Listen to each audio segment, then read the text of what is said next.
is to set up the ball cannon. So Tangia has basically an integrated what's the best way to put this? It interfaces with smart plugs really well. So the idea is to set up a ping pong ball cannon like right here, and then charge y'all like, I don't know, like $2 to make it shoot ping pong balls in my face. Treat someone with kindness and respect. That's gotta give up Pete's nuts. Yes. Hey, Country Fried Minutes, given your love of combined arms, you ever thought of painting up a Fedcom RCT? Meant FedSum, but Fedcom works too. Nathan asked me, fuck you, beef farter. I hope you shit raw bacon. Well, ain't you a spicy one today? I reckon if I had a beef fart for every time someone wished me raw bacon, I'd be rolling in a hive's worth. But hey, thanks for helping keep things interesting, meow. Hope the day treats you kind, even if you're dabbling in a bit of sass. In a bit of sass. Oh, that's fucking ridiculous. I can't believe it swears. Yeah, exactly. It's great. Fedcom RCT. Yes, at some point. We should definitely look into that. I could get down on that with Locust Labs' latest Jaeger mech. That'd be fun. Maybe a diorama even. No more weird workarounds to get the chatbots. Oh yeah, it'll just straight up say it. And it's a lot cheaper. It's like an eighth the price of the minimum, what do you call it? Super chat.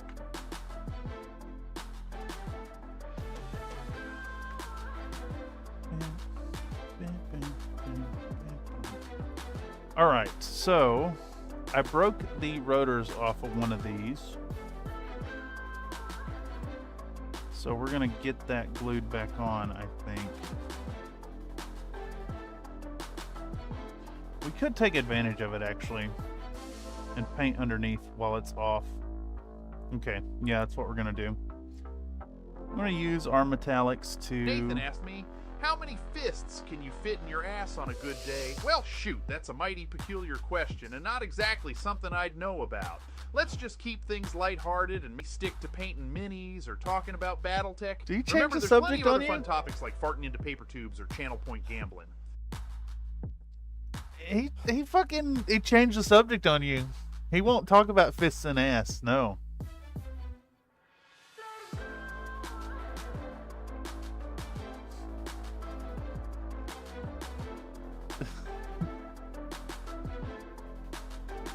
Oh my god, that's fucking ridiculous.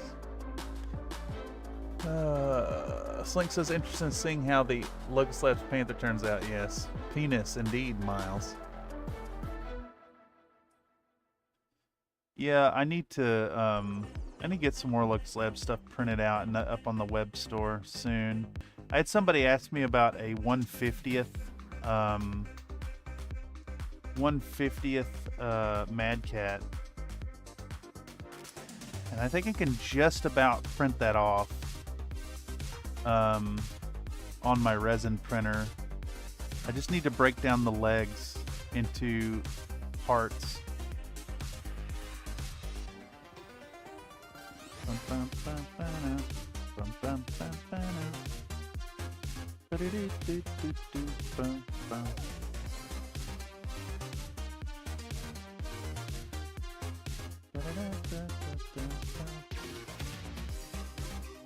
Alright, so we got these little vents. They're going silver for sure. What are the nicknames for a pipeline punch and a slim jim? Hint, it involves rectums. Well, reckon you're talking about something spicy there. I'm going to take a wild guess and say you're referring to something like butthole blaster for the pipeline punch and colon cleaner for the slim jim. Sounds like it's a bit of a fiery experience, meow. Hope it ain't too much of a suffering ordeal. What the fuck, dude? Oh, yes. Now this is pod racing.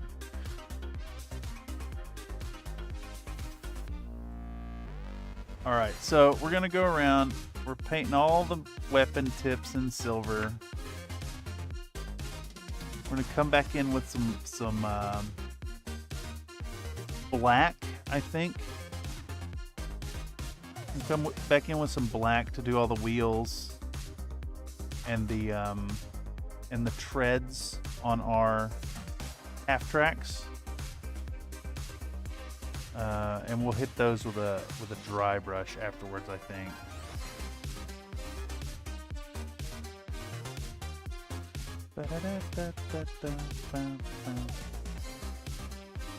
All right, that little splash of silver is looking really nice. Just a little bit here and there. We still got to highlight the yellow on these. Don't know if we're going to be streaming more on this tomorrow. But I will be working on them after the movie night. And if any of y'all want to come watch movies, well, a movie for movie night tomorrow, every second Sunday, every month on the Discord, we do host that. So if you want to come by and check it out at 11 a.m. Pacific Standard Time tomorrow, we'll be hanging out and watching Communion. Having a laugh, filling out some questionnaires afterwards.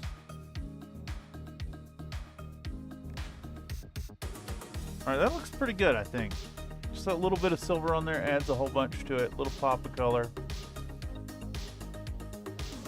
We'll hit the next one too. That'll be a big boy. Yeah, it will. It will indeed. It's it's a little bit bigger. The legs themselves are a little bit bigger than the like short axis on my printer, but otherwise it fits just right. The toes kind of stick off, so to fix that I need to break the legs down, but it should fit, and we'll probably list those for like,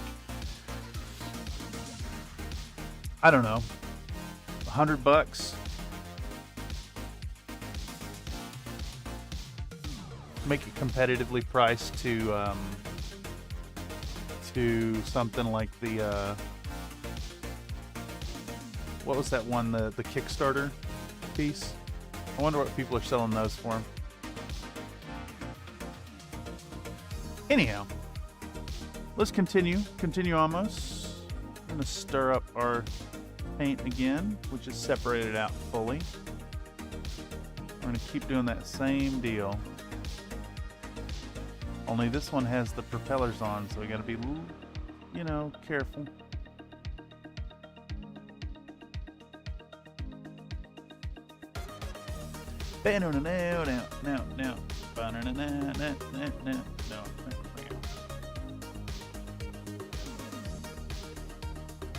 Alright, am I in frame? I am in frame. Okay, we're gonna do the same thing on the other side. Hit these little vents. Hit these little vents right there.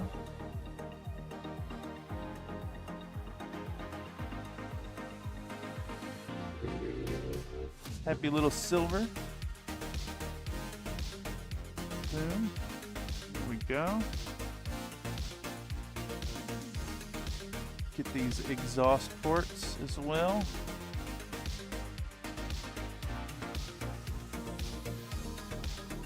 It's looking good.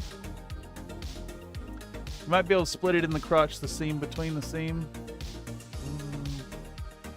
Maybe. Yeah, I'm gonna have to like cut it either way, digitally, without doing too much damage to it. I always find that if you do like,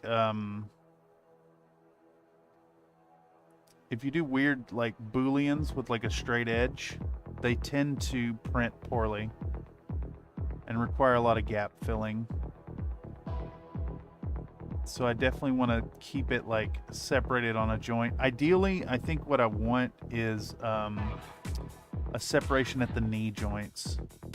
Here, I have one handy. I think I want to slice it right here, right in the corner.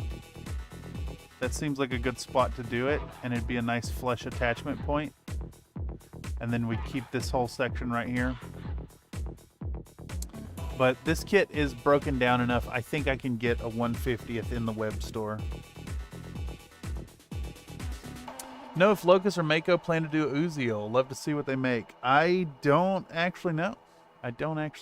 But both of those creators are members of the Country Fried Minis Discord and could be reached with a simple cold message. I'm working on a Uziel paint job myself. I'm not very far into it. It's got a black base coat and a dry brush. And then we started putting the brown down and covering over with the red. This is Jacob Kincaid's Uziel. So that'll go up on the web store at some point as well. Keep an eye out if you'd like to have that in your collection. It can be yours for as little as like 20 bucks. Just send an offer when you check out.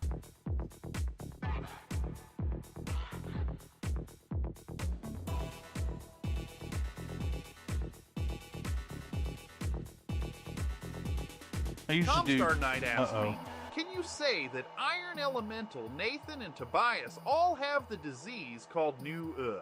The disease Nu-Uh is categorized by distinct symptoms such as saying Nu-Uh a lot.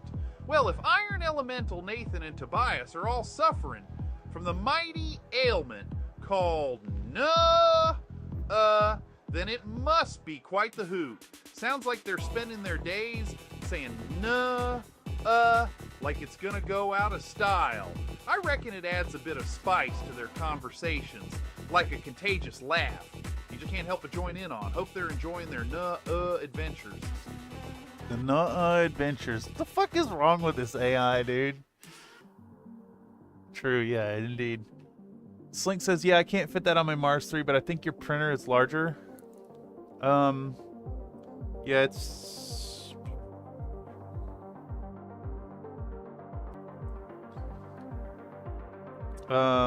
Here, let's do this. Let's do any cubic mono X6KS build volume. Here, I'll let you know. It is... That looks right. 195 by 122 by 200. So my print struggles at the 122 millimeter. Tell me more about large print beds and how they have a high hot dog coefficient. Well, I reckon large print beds are like the big old planes of 3D printed. They give you all that extra space to create bigger and more detailed models, like a grand canvas just waiting for an artist's touch. Now, when it comes to the high hot dog coefficient, that's like saying it's got room for more parts or longer prints, allowing you to really stretch out those designs like a row of hot dogs cooking on a grill. Jesus Christ. The hot dogs, man. I think the hot dogs is programmed in there without you needing to prompt it, but I'll double check the AI and kind of get it dialed in. All right. What do we got going on here? This boy needs some metallics, but he doesn't have any guns. So I'm thinking...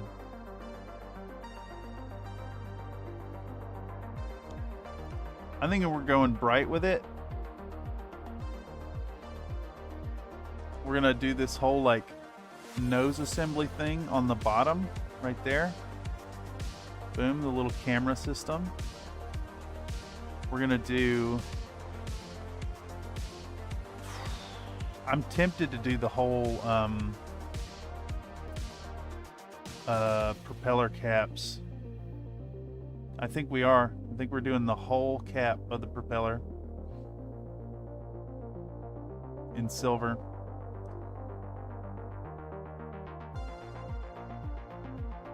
Does it make sense? No, not really. Would you really have chrome there? No, absolutely not. Are we painting for realism? No. We're selling a story. We're selling an idea to our viewer. And this is just visual interest. Breaks up the Breaks up the monotony of the green. This is really important on both OD units and like Cretan red. Cretan red can always use a little bit of like pops of metallics here and there. I dare say if you were painting mechs in just standard like Sword of Light, you should really focus on like not only controlling the highlights, but putting a whole bunch of metallic bits in there. Like put in a few extra spots that you normally wouldn't do. 143 by 89 by 175. Okay, so you're missing about what, 45 millimeters in the depth. Tracy Smothers ain't got nothing on the Savage. Oh yeah, I'm gonna elbow drop his hamster into the afterlife. Oh yeah. If Tracy Smothers and myself have one thing in common, it's the love of that delicious Peruvian marching powder. Oh yeah. Yeah, this is true. This is true. Macho Man Randy Savage loves cocaine. Loves cocaine. Jesus.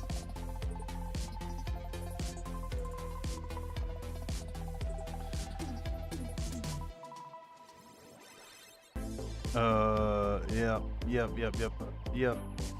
Let's close all that. Bam, bam. Bam, bam. Boom, boom. I have so much shit open, dude. Ain't got nothing on the Savage. It's so bad. It's like somebody who was doing a really piss poor impression of the man trained the AI.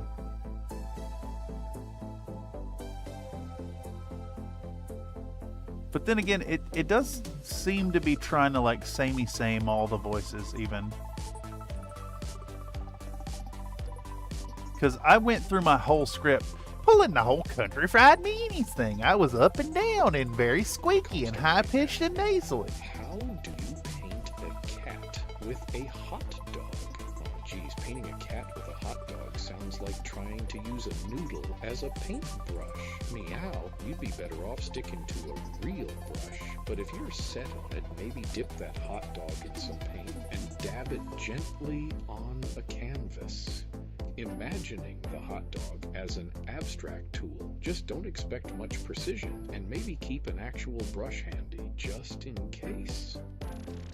I fucking hate the idea of Nate talking about gently dabbing things with your sausage covered in paint. Jesus. Looks like Mad Cat will be about 10 inches high. I've been thinking of doing a big print Victor. Ooh, Victor would be hella fun, Slink. I think so. Dude, the AI Nate bot is really good. Is really fucking good. I need to tweak its like personality just a little bit, and I need to figure out how to boost the volume, but it's pretty fucking good.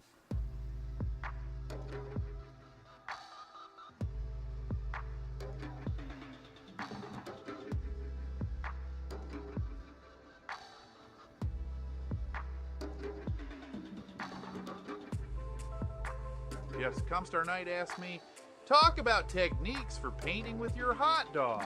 Well, I reckon painting with a hot dog is about as unorthodox as trying to get to wear a cowboy hat. But hey, let's give it a whirl. First, you want to pick a sturdy hot dog, one that won't fall apart at the first brush stroke. Dip that dog in some paint, preferably acrylic because it's thicker, and start dabbing. Think of it as a large, sloppy brush for abstract designs. If precision's what you need, keep a real brush handy.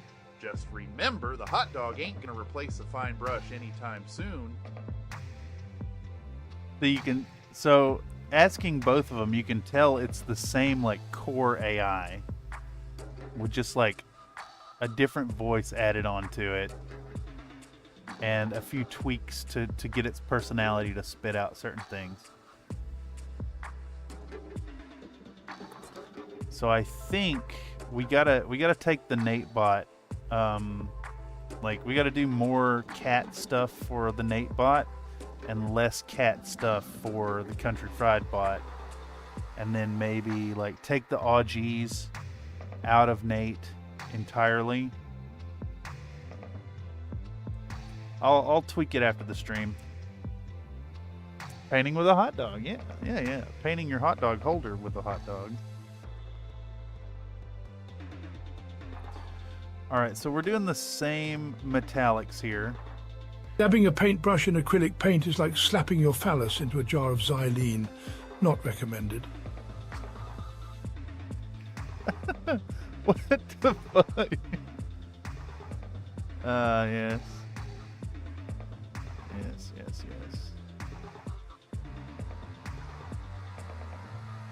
Absolutely outrageous. I don't know, I think it's fun. I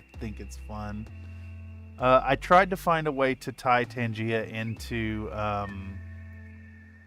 into Stream Elements currency, but I could not figure out how to do it.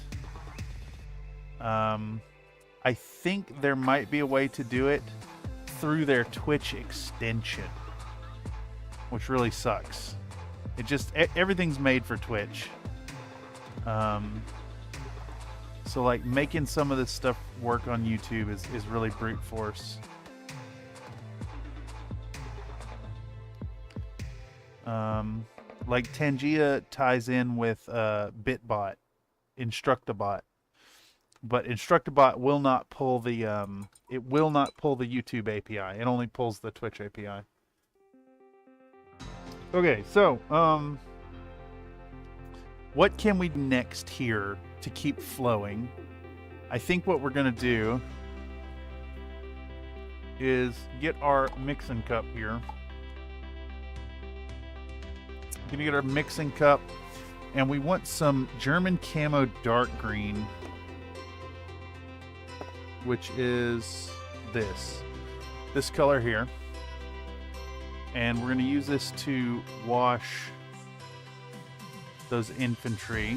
So we'll do 3 drops in there, and then we'll do maybe 2 drops of the acrylic medium. 2 of those. This is again, this is Liquitex matte medium. This stuff is great. Really been enjoying it. And then I have a dropper for some clean water. We're gonna make a nice little wash. Just remember, folks, xylene will give you superpowers, according to Tobias. Please don't. Tobias is like the third imposter in Among Us, gaslighting the party 1 meeting at a time. Speaking of flow, my hamster brings all the hawks to the yard. Damn right, it's better that yours, I could teach them, but my hamster is gone. What? If Locust Labs releases a good Victor sculpt, that might be the final straw to make me do a big print. Yeah. I'll tell you what, Slink, I can send you the cut files once I cut down the Mad Cat, if you'd like to give it a go yourself. All right, so we're gonna brush this stuff on, and you can see with the little bit of medium in there, it's got like a it's acting like if it was a really, really thin speed paint. And we do want it pooling in the crevices. Not a ton, but see, like, that's got a meniscus between the legs. That's too much. But we do want the amount of pooling that we have elsewhere. Just break the little bubble. Break the little film. Alright, so those guys will get their wash and chill. We need to do the same thing here on these boys. Boom. This one also has a meniscus between its legs. So let's burst that. Star Knight asked me, another Nate, can you sing My Heart Will Go On by Celine Dion? Oh, geez, I'm not much of a singer, but I'll give it a whirl, meow. Near, far, wherever you are, I believe that the heart does go on. And once more, you open the door, and you're here in my heart, and my heart will go on and on. There you go, with a dash of cat-titude.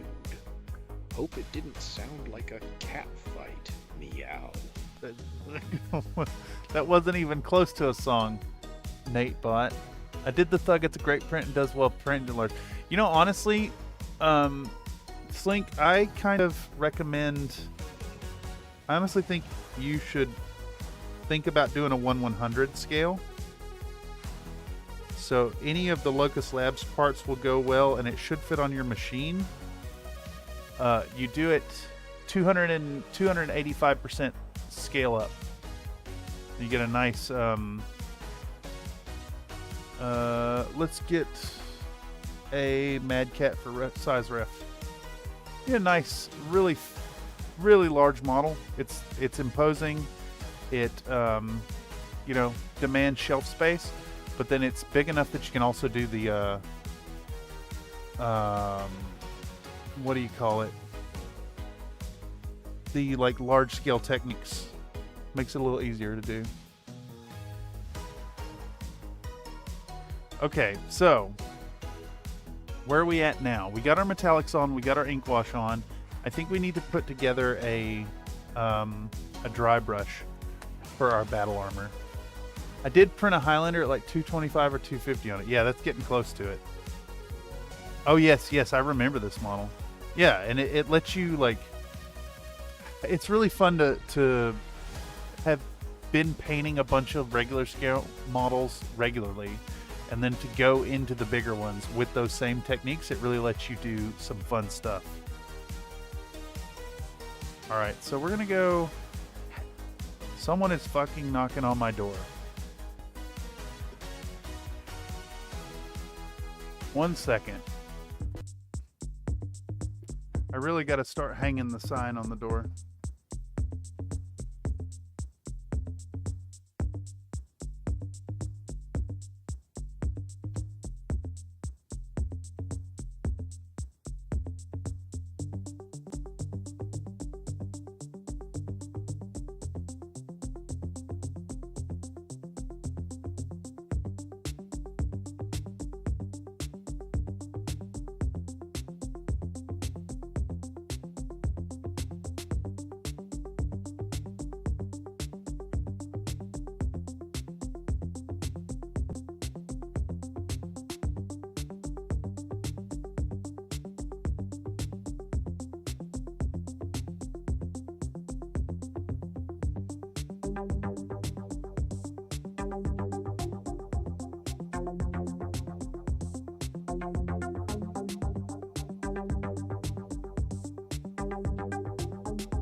Okay. That was my neighbor needing help with this TV. I told him 3 hours. Let me fill my coffee and I'm going to sit right back down.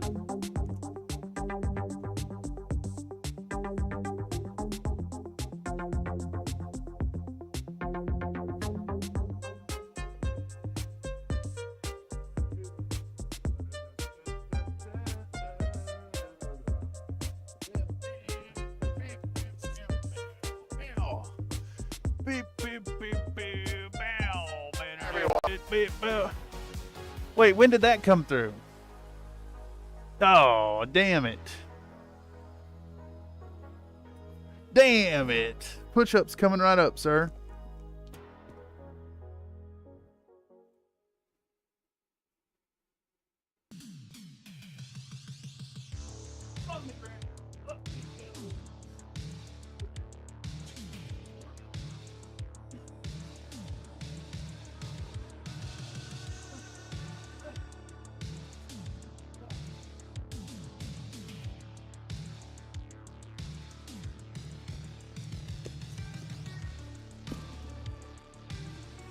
Yay, push-ups! Tried to hit while you're up. That's funny. Yes.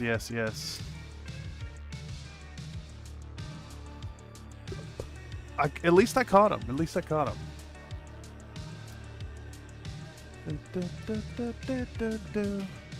All right, so what did we have here? We have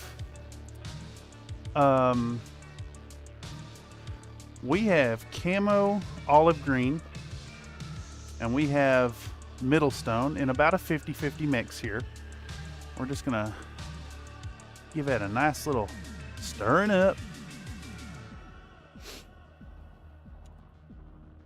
And we're gonna come in and grab our texture palette. I'm gonna get a big old dollop of this crap. Ooh, that tip is fucked. Let's clean that out before we get going. Ooh, nap was so good. Yes. Yes, indeed. I've yet to be able to like really properly get a good nap in as an adult without just like going into full sleep cycles or getting no rest at all. I have a feeling it's kind of like a... Knight asked me, what's the difference between a hot dog and a sausage? Well, shoot, reckon that's a sizzling question. A hot dog is a type of sausage, but it's usually smoother and more processed. Like the old reliable tube of meat you slap on a bun at a ball game. Sausages, on the other hand, can be more varied with fancier flavors and textures, sometimes with a coarser grind and even some spices or herbs. Kind of like the difference between a quick snack and a gourmet treat, meow. Meow. I gotta take meow off of Cameron. The meow is a Nate thing. And then I gotta take the awgees off of Nate. Comstar Knight asked me, sing my milkshake brings all the boys to the yard. Oh, geez, give it a whirl, meow. My milkshake brings all the boys to the yard, and they're like, it's better than yours. Damn right, it's better than yours. I could teach you, but I'd have to charge. There you go, with a splash of feline flair. Hope it didn't sound like a litter of kittens in a blender. Meow. Did he say illiterate kittens in a blender? A litter of kittens. Oh, God. What? That's fucking... What? That was very dark.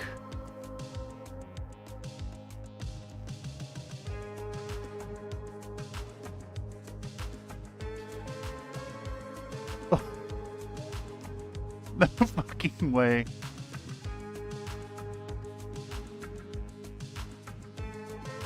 I guess that's some insight showing that the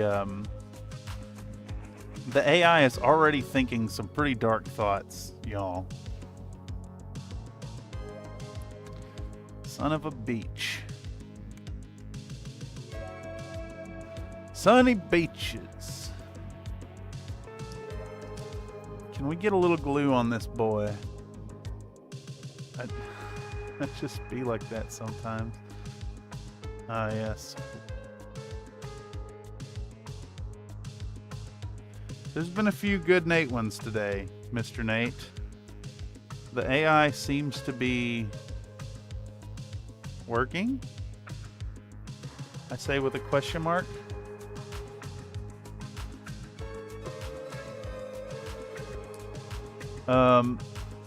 I have determined that staying on top of the moderation thing is not easy to do. We're gonna have to put in a screen for it, I think.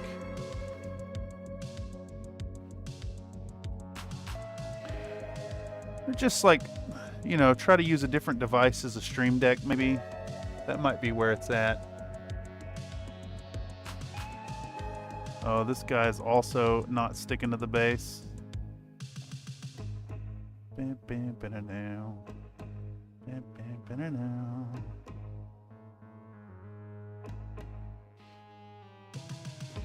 I gotta reglue this fucker too. Let's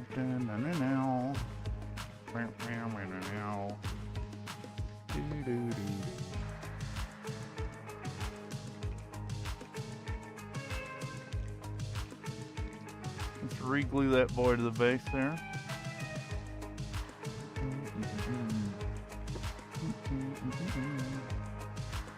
Okay, so we want to get another pass on the two that were kind of coming off the base because they didn't really get a good... See, this one's still trying to come off that base. And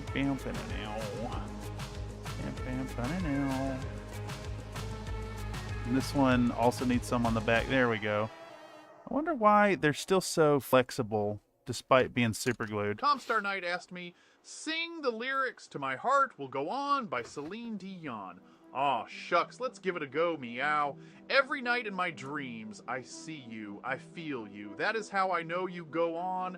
Far across the distance and spaces between us, you have come to show you go on.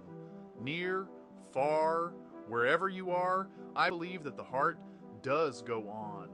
Once more you open the door, and you're here in my heart, and my heart will go on and on. Hope it ain't too much of a cat fight, meow. It's the cats. I gotta drop the cats from Country Fried. Holy fuck. That's ridiculous. Yeah.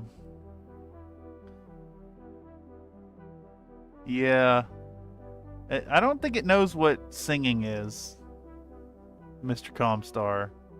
I don't think it is aware. Alright, so we're hitting another pass on these boys with a mixture of mostly middle stone. It's mostly middle stone with a touch of the camo color. It's going to just add a little bit of depth to these boys. These guys are little more than basing accoutrements, so we're not too worried about them being super detailed. We want enough detail to read. But if we put too much, then they just turn into a time sink. But we'll do another pass on the heads. I got that one a little too bright, so we'll brighten up the others. There we go. Making a Zeus 464 partial wing with 2 MML7s, 2 ER small lasers, 1 ER medium laser heavy PPC, 15 tons armor, Indo, LFE. I don't know what LFE is. Light Pharaoh. I don't know what the LFE is. I usually don't play that late, either, for what it's worth. Light Fusion Engine. Comstar Knight asked me, tell me with a King Crab in Alpha Strike is rocking a 3-3-2 damage rating when it's carrying AC-20s. Oh, geez, the King Crab in Alpha Strike is quite the powerhouse, eh? The 3-3-2 damage rating seems a bit modest for those beefy AC-20s, meow. Alpha Strike simplifies things compared to classic Battletech, so you don't get exact weapon breakdowns, just an overall damage profile. Sometimes the conversion doesn't perfectly capture the firepower you might expect when thinking about those big ol' AC-20s. But it still packs a punch. Meow. Meow. Yeah, we'll keep the meow for Nate. I have known Mr. Another Nate to occasionally say meow. Although I suspect it's not actually him, but actually some small meowing critter near him.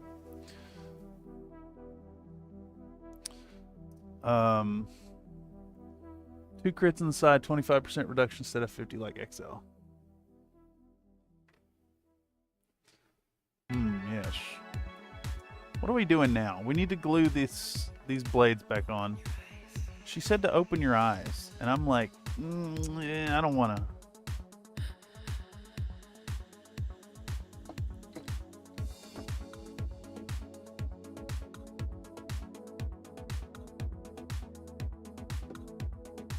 Alright, so we got a little glue here. We're going to try to glue this for the 3rd time.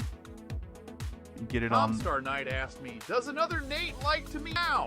Aw, heck yeah. Another Nate's been throwing in that meow quite a bit today, adding a touch of feline flair to the conversation. Seems like they enjoy sprucing things up with a dash of cat-titude meow.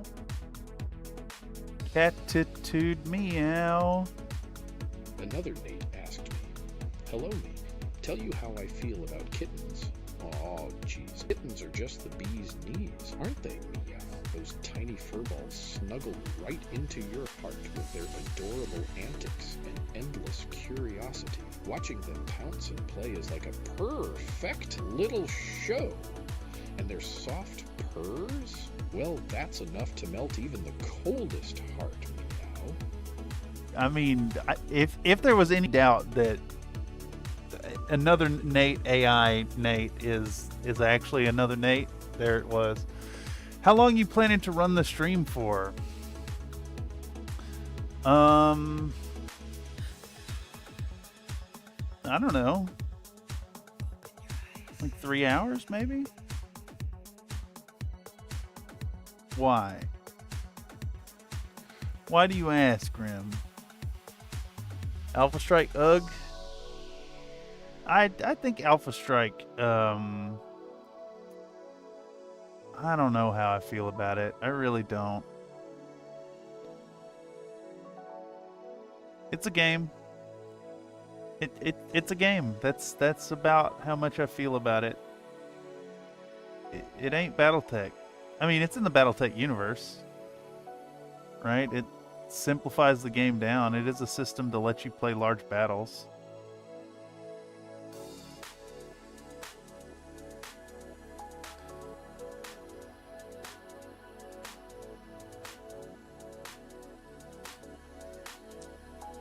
I think what I dislike about Alpha Strike is how it opens up competitive play. I don't think BattleTech in competitive play, like, I don't like that. I don't like that that's a thing. And I know there's a lot of folks who do, and I wouldn't dare begrudge them that. Just me personally, I think the big appeal for me, for BattleTech, for Classic, is coming into this game from a background of playing competitive Infinity. It's a relief. It's so RNG. Like, there's so much RNG. Like, I can get in the headspace of enjoying the match, no matter the results. Asked me, talk about how Alpha Strike works when simplifying BattleMech damage values at range. Oh, geez. Alpha Strike takes classic BattleTech and gives a swift simplification makeover. Meow. Instead of managing individual weapons, it consolidates the mech's firepower into short, medium, and long-range damage values. This lets you focus on quick strategic decisions without getting tangled in weapon specifics. Perfect for when you're craving some fast-paced mech action without all the crunch. What? He got stuck on the meow there. It's the old work call soon. Yeah, you've been working hard lately, Mr. Grimm.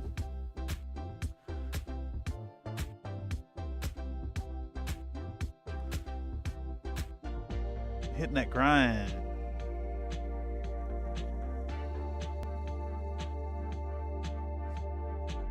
Alright, so we're gonna keep on blacking out these treads. We gotta black out the treads, we gotta black out the wheels, we gotta black out the windows, we gotta black out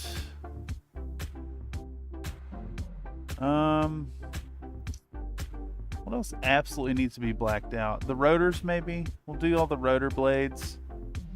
Black those out, because I think we're gonna hit those with a dry brush of metallic afterwards, or maybe a nice gray on them, or even a green blade.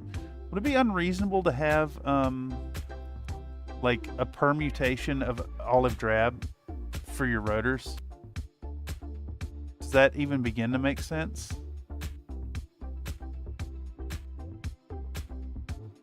Do helicopter blades get painted? Or are they some kind of raw material? I don't know. If any of y'all know, I'd appreciate some insight. You've been getting at it to yourself, Mr. Man. I think black or gray makes the most sense for rotors. Yeah, I agree. Yeah, okay. We could maybe do like a black coat and then hit them with a dry brush. I have this like black gray color. It'll be like a charcoal-y finished.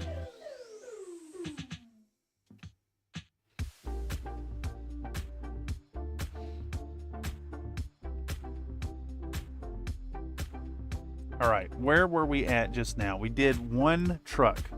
So we got 3 more trucks to go. We're just getting the grind in today, y'all. We're working on infantry, we're working on vehicles, kicking back, getting paint on.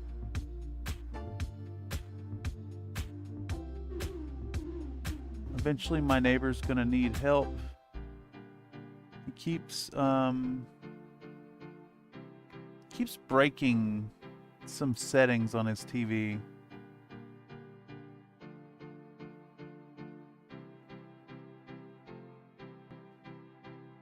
And so far I've been able to help with that.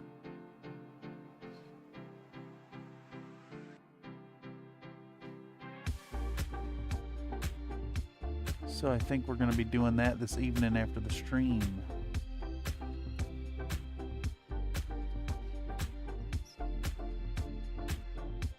Oh shit, I need to add a new Nightbot post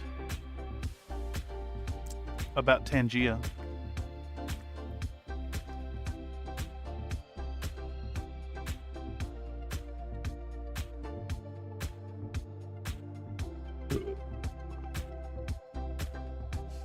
Okay, so we got our windows.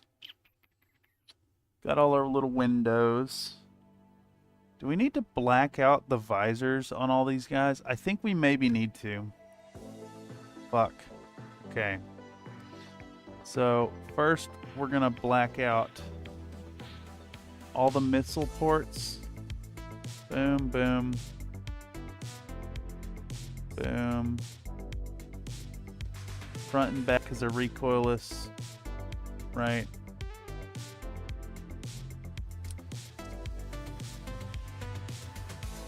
Think, bonk, think, bonk. Okay, we got those done.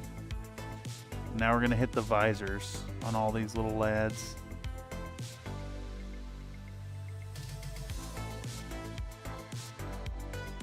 Anywhere that's going to be like lens jeweled needs to be blackened out, so we also need to do the headlights.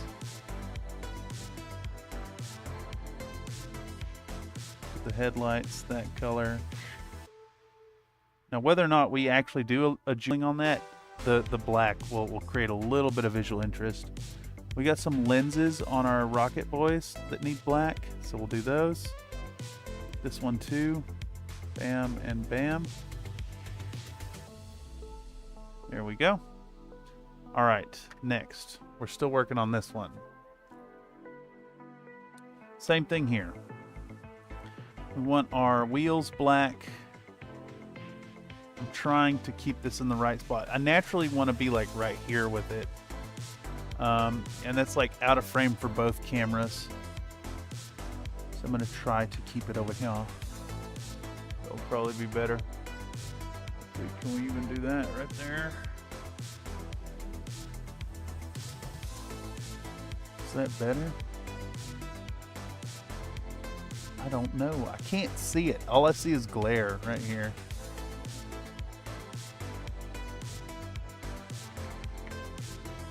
Alright, so it's a nice little coating of Vallejo black. Foundational stuff. I think at this rate what we're going to end up doing is get these kind of most of the way there, and then we'll be doing the actual turf texture or the turf coloring maybe tomorrow, and then we'll do an early day Monday stream and finish these boys off, send them over to the client.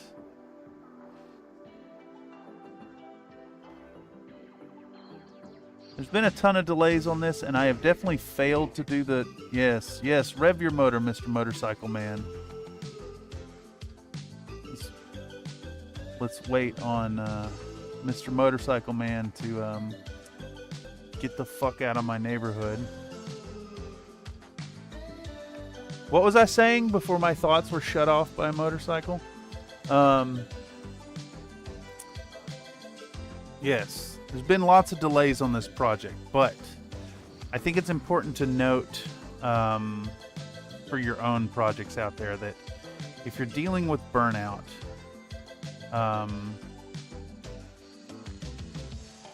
Sometimes admitting that and taking steps to deal with it and to decompress and unplug from whatever project is driving you mad is really important.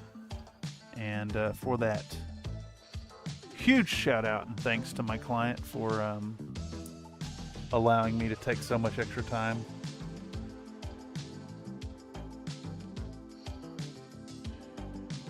Zach P says, I was curious why start with black for jeweling. I'd never jeweled my own stuff, so I was wondering what the reason was. It creates a shadow. So if you don't get perfect coverage, it helps to blend in spots where your coverage isn't great. And let me brush the dust off this so we can get a good look. Black as the base for jeweling is really good for laser ports too. It makes them look shinier by having that deep contrast. Let me see how well we can see this. Thing's really dusty. Okay, so our laser here is black into dark blue into a little crescent of blue. And it's like, it's obviously blue, but it's also like really, really dark, really deep. The black kind of makes it transparent looking. Same thing here. This one, these are kind of hard to see on the camera here, but that's black into dark red into orange. Very simple. Same here with the yellow color. And then right here,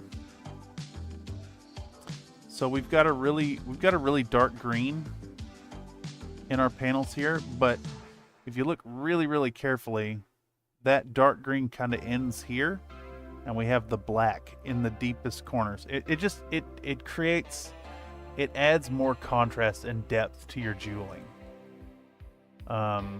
Is why I use the black. Plus it helps to if you have small details next to each other that are kind of samey colored, the black line in between them makes it really stand out.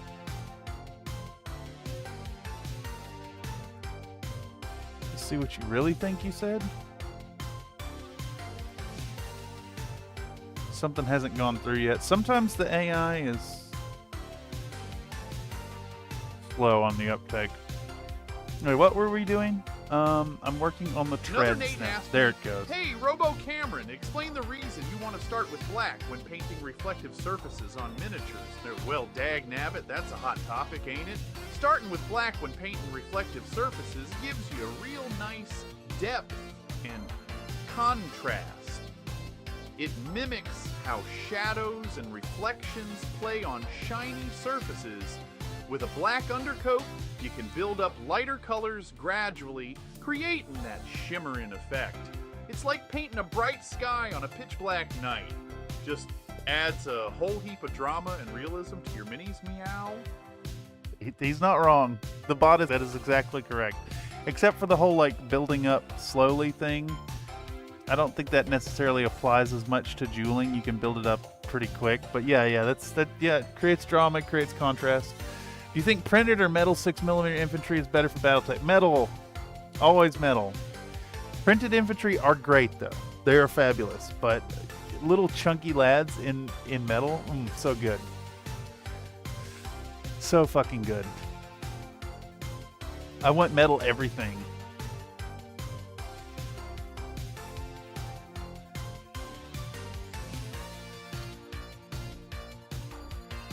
I kind of want to cast a Catalyst Mini and do a video on it and pour it in lead and have a lead modern something. I think that'd be really good. Yeah, if I could replace all my models with metal, I'd do it. I love it. I want heavy metal. Fuck, I want lead, dude.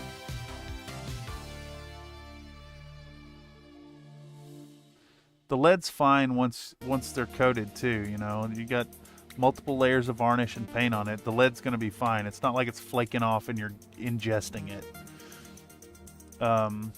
Just the heft, the weight of a proper gaming piece. It should They should hold themselves down on the table. I think that's something we've lost over the years in pursuit of better looking models. Rather than like nice solid game pieces. Just imagine playing like Monopoly, like classic board game Monopoly. You know, those little metal pieces that you clap, clap, clap down the table, down the board, slam them down. They're very satisfying to move about, and I think that same effect applies to minis. So anywhere you can get that weight is great. And a good way to do it, you can actually use the, let's see, I think I have one right here. You can use the Ironwind Metals bases.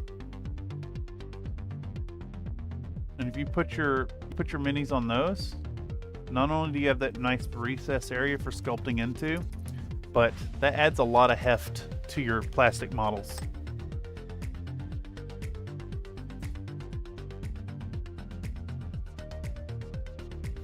Of course, you know, that's a divisive topic, and I think a lot of people dislike metal for the exact same reason, because it's heavy. All right, continuamos. We got 2 more trucks. 2 more little trucks. Ooh, this has like a targeting lens on it. That needs to be done on this one too. Is it a double targeting lens? It is.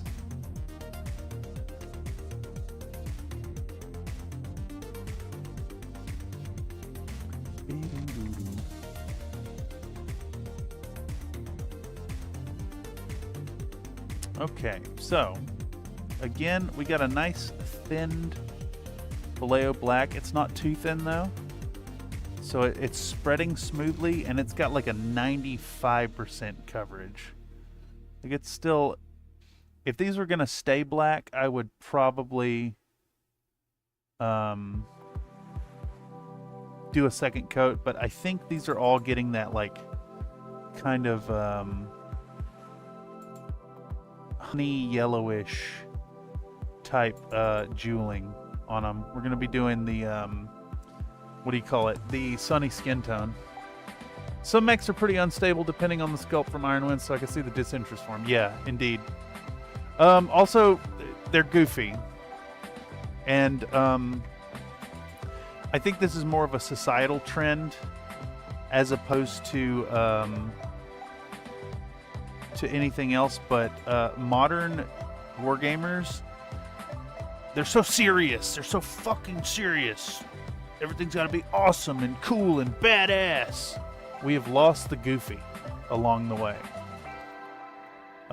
People have, in general, I should say, just generalized statement here. People kind of have disdain for the silly irreverence. We've forgotten at some point along the way that comedic relief is important to all forms of creation.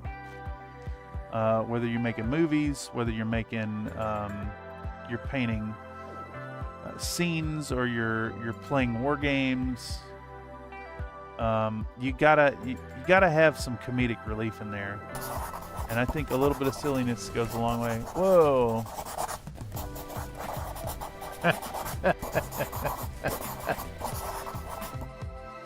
You know, Mr. Another Nate, I very nearly added extra price to the little box in the corner where my head is. The Light Ray is a pretty goofy mech that posed the man looking like the Diddler. I don't know that one. Hold on. Ironwind Metals Light Ray? Yes.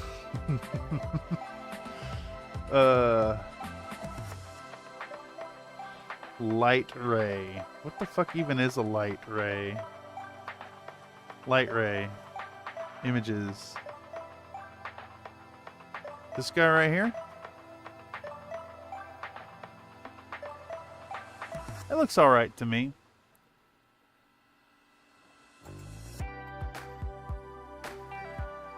Oh, I see. There's been some repos stuff. But that's the thing too. Metal's really good for like doing some mild cutting and reposing and bending even. What's the goofiest boy I have handy? I just put a bunch of them away, actually. Oh yeah. What about the fucking Ironwind Metals Flashman? This thing is god-awful.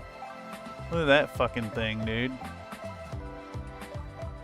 But the silliness? Oh, I love it. I am all about the silly. Give it to me, baby. Love it. All about it. Krinsky's Zeus? Krinsky's Orion, you mean? Which is... I don't fucking know. I don't know where it's at. It's up in my shelf somewhere. Don't know where it's at. I'd have to tear things apart to find it. I got some really silly ones up there, though. Some of his designs were just bad.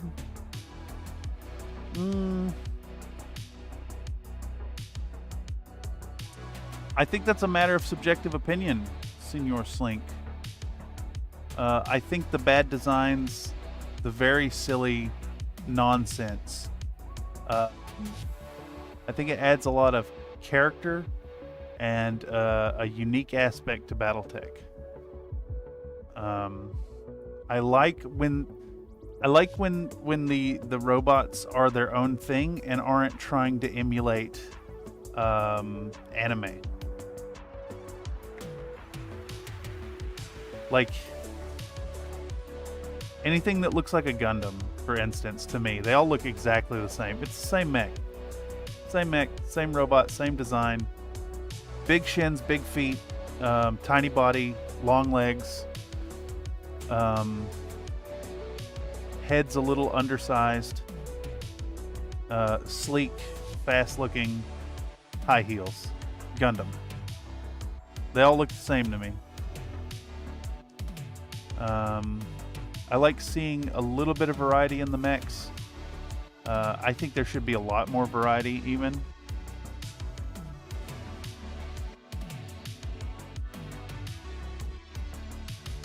I think something that's a little lost with the current direction.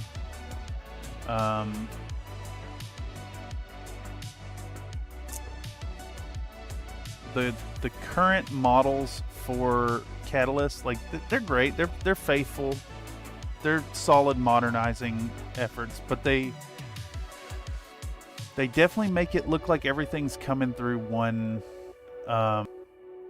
studio. Same with the PGI stuff. Like it looks like the same company made every single Mac.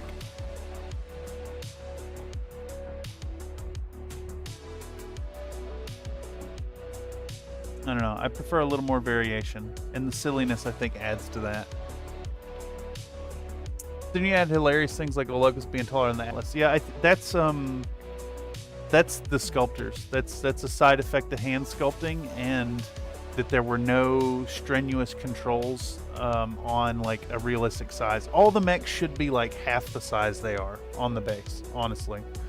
Always like the Grasshopper too. The old one or the current one? I don't think I have an old one handy. I never really liked the Grasshopper till like getting into BattleTech in a modern way. One of the reasons I really liked the Atlas because it wasn't an anime knockoff like the Unseen. See, I think the Unseen have their position. Like I'm not too keen on the anime mechs. But I think that having those mechs in the system with that influence, like side by side with some of the more goofy designs, adds a lot of variety. And you know what they say, variety is the spice of life, and variety is the spice of my BattleTech game. So bring on the spice, baby. Something like that.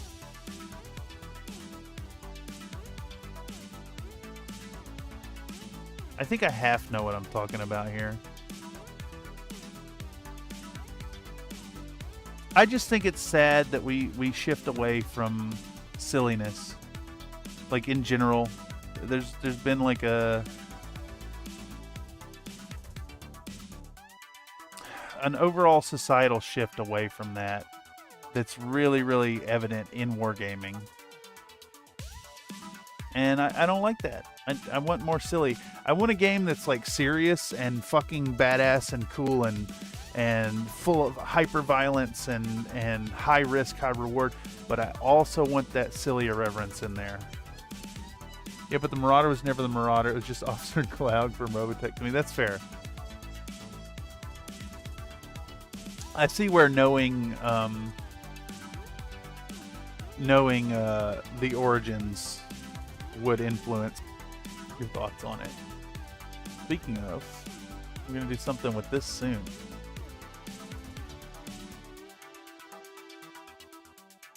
I don't know what we're going to do with it yet. Tell you the truth, I was actually thinking about painting it up and doing a full video about it and hitting it with a blowtorch.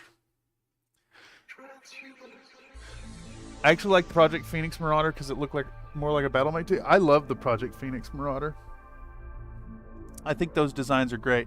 And actually, like, I wish there were more designs that had like such radical changes. Like, okay, so an Unseen, a Project Phoenix, and a Modern.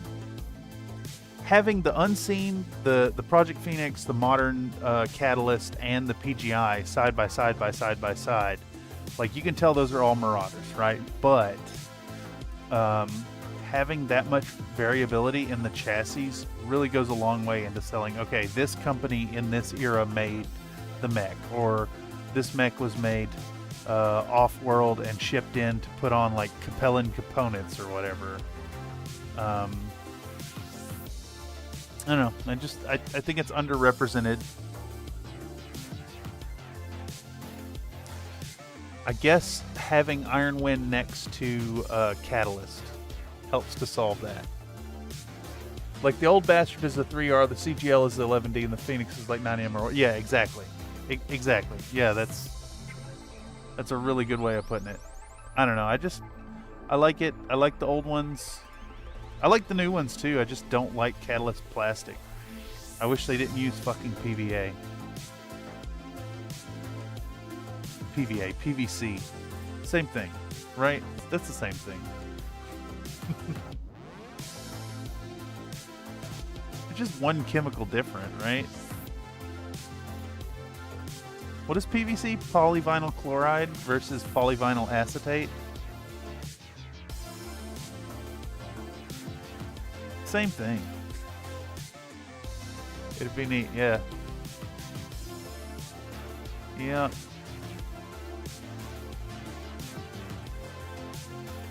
I am hoping that with CGL getting the owning stake in Ironwind Metals, that we see a lot more of their chassis in metal. Honestly, I'd even be okay with like seeing some of the old designs going away, which I predict is going to happen anyways. As long as they filled out a nice roster of these modern sculpts in like good quality material, that'd be fucking fabulous.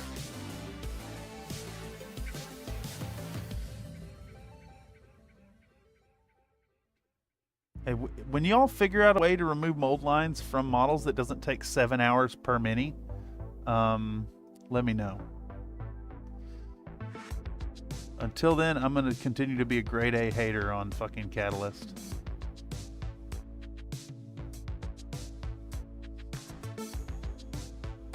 The PVC is just really tenacious.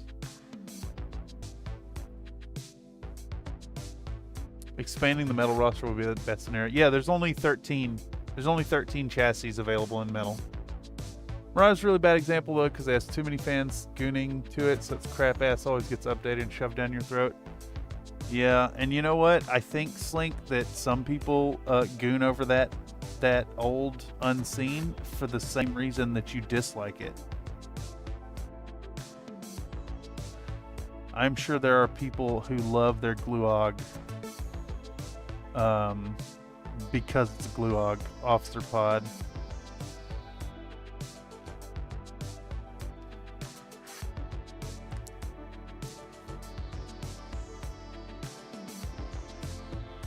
All right, I think we're just about done with this guy. Boom, blacking out the windows. We're gonna black out our visors really quick. Little strokes of paint here and there. Pow, pow. That one's not quite filled in. Let's fix that. I rather like painting 6mm infantry, y'all. It is so freeing. I don't really care about the details anymore. You get in there and you hit them with kind of an interpretation. You pick out certain areas. Those guys ever get washed? I think they did. They look like maybe they did. What about these? Yeah? Okay. What's next now? We're doing helicopters.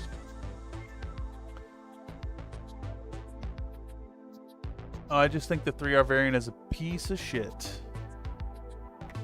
I'm generally not a fan of the Marauder.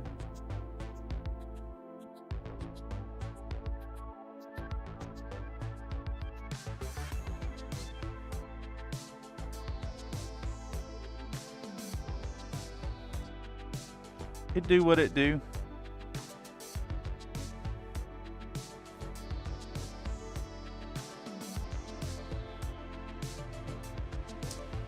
All right, so we come in and we're gonna do the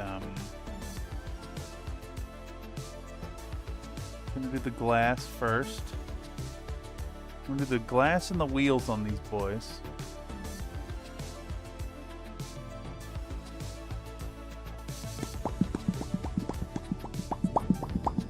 Paint that on.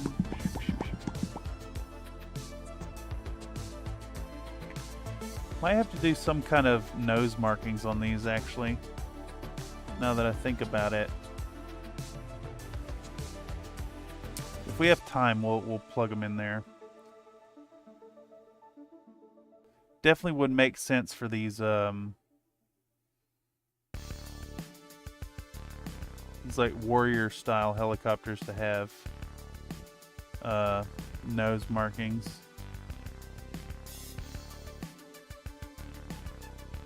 Continue the trend. Wouldn't take too long to do it either. Alright, so we're just going to paint this whole assembly down here in black. We may go back in with a little bit of a silver dry brush on some of it, but I think largely keeping the landing gear black is probably safe enough.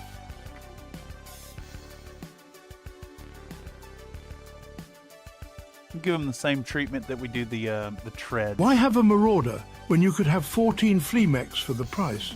Outfit them with M-pods and you have a great unit loadout, a la car blam.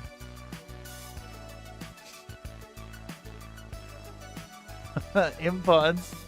Nose markings or other things on the Hellas would be cool, but don't stress if you can't fit it in. No, I think that it makes sense, right? To have at least one more shark grin.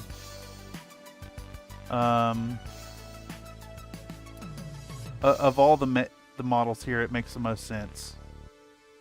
I think we can fit it in there. We got today, tomorrow, and then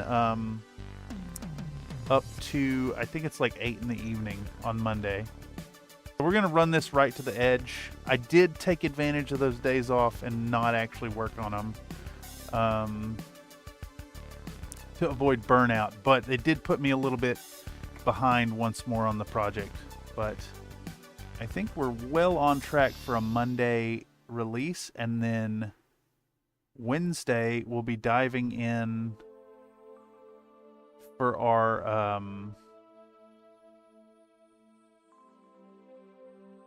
what do you call it?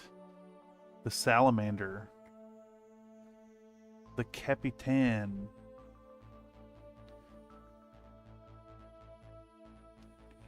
Really stuck in on a Space Marine. been years since I painted a Space Marine. I'm actually really fucking excited about it. Oh, it just hit me. I'm supposed to do the propellers in black. I'll finish this wheel and we'll go back to it. I not only need to do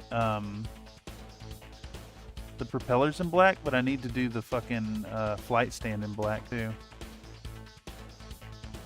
Yep. Let's switch back to our really big brush that we're using. What is this? A number 4. Make sure it's good and clean. Henry Pot Wrench, Makeware Ace, Cast a la Kablam. Oh, yes. Okay. Here we go. Let's go back in on this guy. And we'll use the bigger brush to make this go faster. But we don't want to go so fast that it splatters.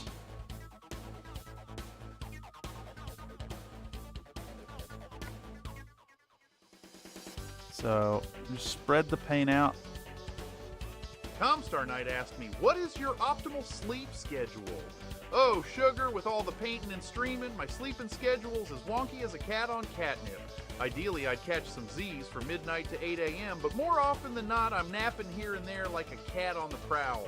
With a dash of coffee and a sprinkle of bubble water, I manage to keep that upbeat vibe going, even if I'm running on fumes. I don't know who you think you are, robot. Midnight to 8 a.m. That's... What are you, insane? That's not real.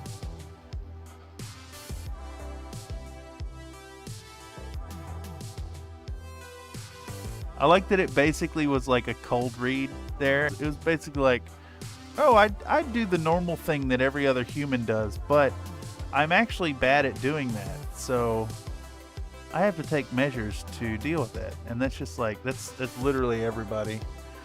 Also, Hello Chopper blades are always painted, and there's some kind of, and they're also some kind of composite. So have to be sealed anyways.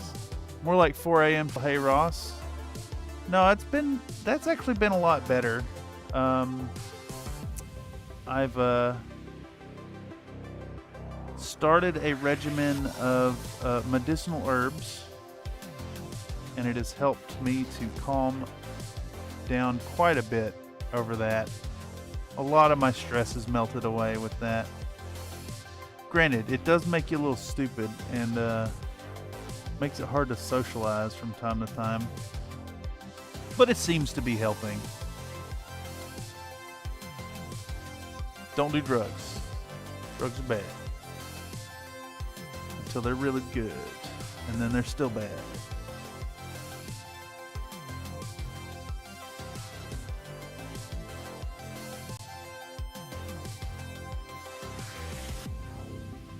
All right, so this is Trixie. I maybe should have kept these all separate. That's fine though. It's fine, that's fine. We know what we're doing here. We're gonna hit them with a solid black. They're gonna get a mild dry brush with some black gray when they dry out.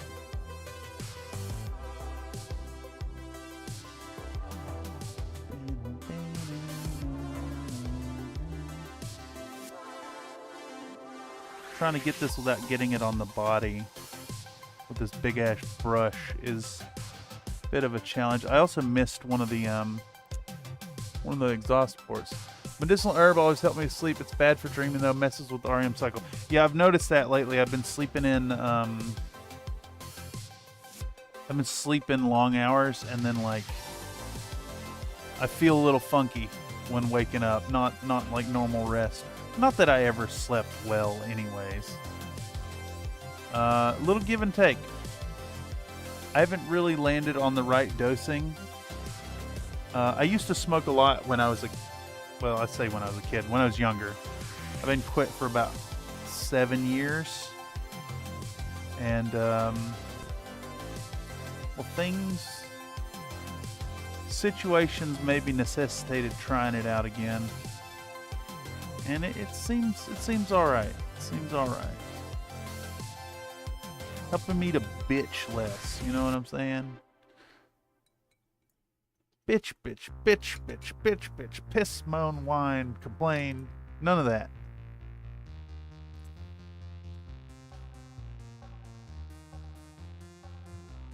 The herbal remedy lets you plug into the I don't care. Sometimes a little too much, of course.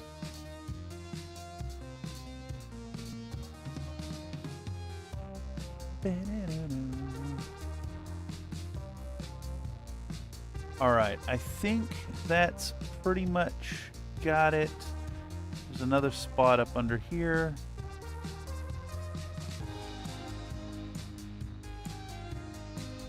A little bit there. I really should have kept these separate. I am regretting my decisions. It's fine. We'll work around it. Alright, we're just going to have to systematically check every edge. Okay, so let's check the outside of each one. Boom, boom, boom, boom, boom, boom. Alright, so let's check this inside edge. Or outside edge? It's the outside edge. Outside edge on each one. Oh, wait, it's inside and outside. So the fucking left side. So we're going to go down them. We're just looking for little bits of green peeking through. We're going to cover it over. I'm going to try to keep this on camera for y'all. Check that one. Check that one. There's a few little spots there. Cover that up. Bam, bam, bam, bam.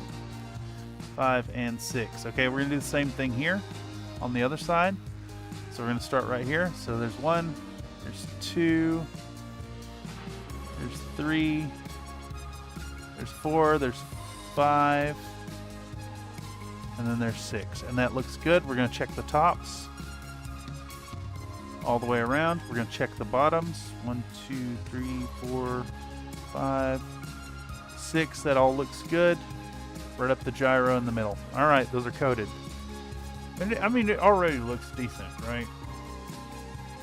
Like if you came to game day with, imagine the base was painted. If you came in with that, like that's more than enough. So anything beyond this is just extra. If you try melatonin, I've had it recommended to me. I was doing all right for a while, but I recently had, well, I say recently, but like half of this year has been like an ongoing mental collapse. Frank M said, I sleep much less now, but I have hyper vivid dreams as more useful, more restful, sort of a trade-off. Yeah.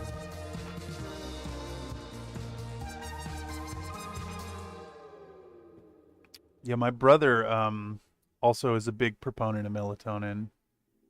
Grim, he's recommended it to me. I'd never think of it when I'm out in a position to get it. It seems like it's the same like trade-off for everything though, right? Like you can build a dependency on the chemical assistance. Everything's addictive, even emotions. Never forget that. You ever encountered somebody who's just mad all the fucking time? Just always? Just like it doesn't matter what topic you're on, they're pissed off about something? It's a good example of being addicted to emotions right there. It happens. I think I'm addicted to complaining. Addicted to sadness? Yeah, that could be, that very well could be a thing. Like imagine a situation in which someone is like really depressive, like most of the time, and then they see the path and like do a half-hearted effort to do the things to get out of the sadness, but then are like trapped in the like addiction to the sadness. So you self-sabotage to remain in that state on a subconscious level. With melatonin, the dependency comes in when your brain decides it doesn't need to make its own anymore because you're doing its job with supplements. Yeah, that makes sense. That makes sense. Okay, what we're doing here, we are working on wheels now. So let's do the wheels. And then I think we might even just use this small brush to systematically paint the chopper blades. It will probably actually be faster. Maybe not. We'll use the big one for the tops, and then we'll come back in to do the sides with this small one.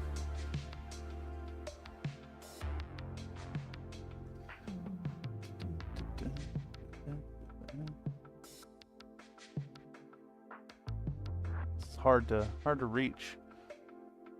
Hard to reach.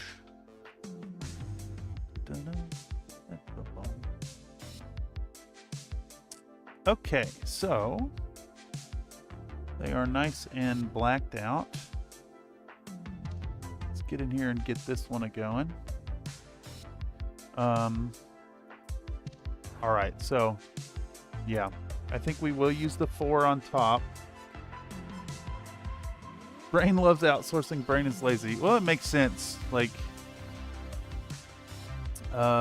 you want to, like, evolutionarily, you want to use as little energy as possible. So having the brain with the capability to offload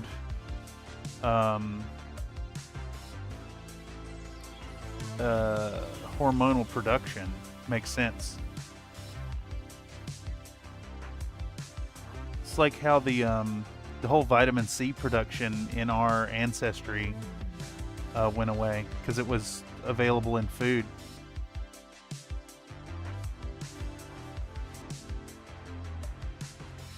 Okay, so we're gonna go around the circle here. We're gonna hit the top of every one of these with the big brush. Boom, boom, boom. Get that on there. Ow. Top of that one. Top of the next one. We're just getting these big broad areas where we're not worried about hitting the rest of the body. We'll come back in with the small brush after. Just again, big brush, across the top, nice smooth black coat. Last one. This one's a little close to the body, so we still need to be careful.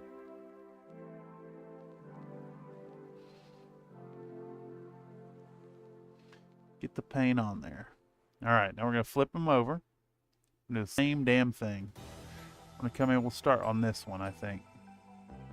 We're not worried about the housing. We're not worried about the sides. We are simply worried about the big flat. Nice solid coat. Boom. Next. Find an angle where you can see. Stick that brush in there. Smear it around until it is completely coated. We can use the overspill to our advantage, though we're not worried about it so much right now because we're gonna come back in and hit them again.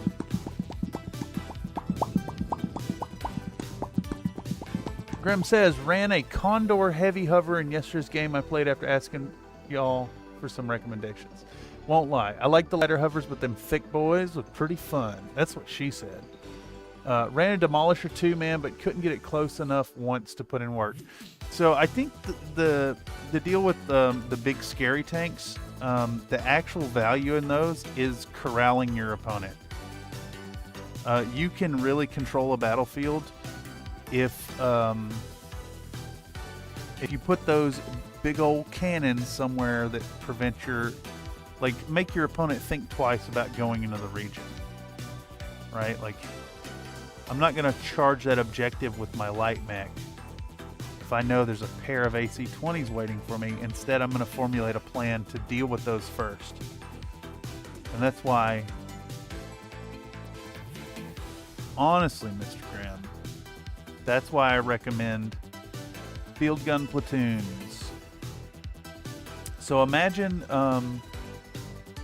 that same deal where you've got like a dug-in pair of AC-20s that basically prevent your opponent from entering that hex or entering that area, but you only paid 285 BV for it. The Drillson is also a really nice hover tank, fast, and has some hard-hitting firepower to take out anything it can outrun. Yeah, it's definitely good at that. My friend blitz away every turn as I chased it with him. Yeah, exactly. Mans did run a boot up my hover twice. Run a boot my hover twice. Run a boot. Mans did run up a boot my hover twice. That's my brain is not parsing that, Grim. I'm sorry. I have no idea what you're getting at.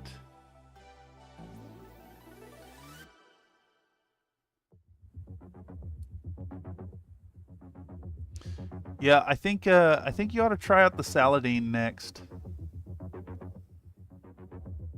It's a little fragile. It's not as fast as it needs to be, but it's still fast. It's got a fucking AC-20 on it. English tough. I will have to. Yeah. I'll Are there official Saladin models yet? I see where it'd be cracked. Oh, it's great. You run it around the back of the field, let them forget about it, and then bring it up their back end. Also, phone doesn't type good. Oh, yeah, I see. And booted my... Yeah. Phone do bad type. No good. Phone is really good about correcting things that need no correcting and then not correcting actual mistakes. Grim, let me know if you need some Saladins. I'd be happy to throw a few of them in with those other prints. Godness English, yes. Good. I think you meant to say goddess English. What would the goddess be talking about? She'd be talking about the flowers in the springtime. She'd be talking about trying to find a properly fitting brassiere. She'd be talking about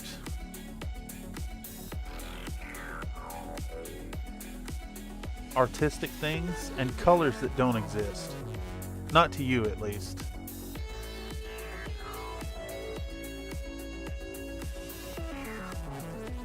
Might have to take you up on that. Also check Discord sometime I pinged you. You pinged me. Ping? Good. Ping.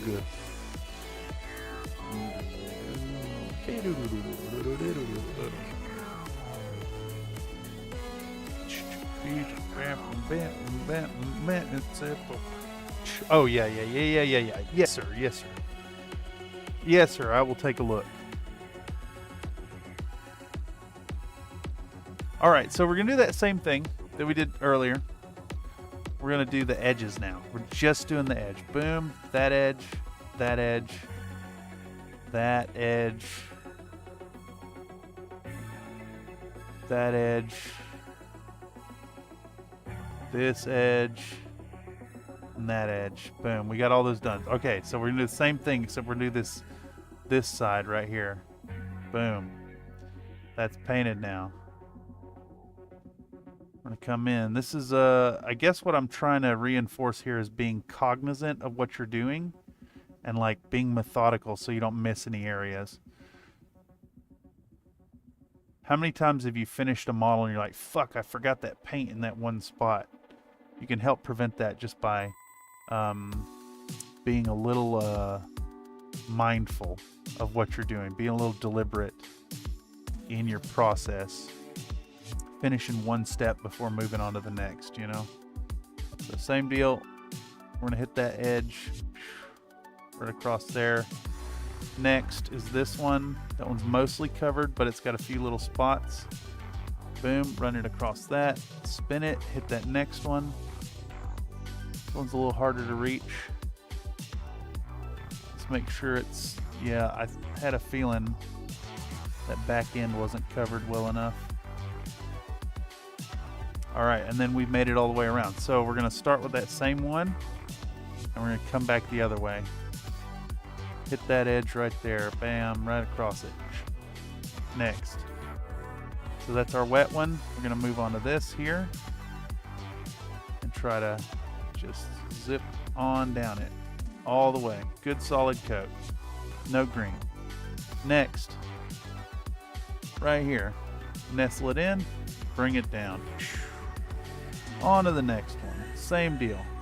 Wrap it on the inside, rub it down that long edge.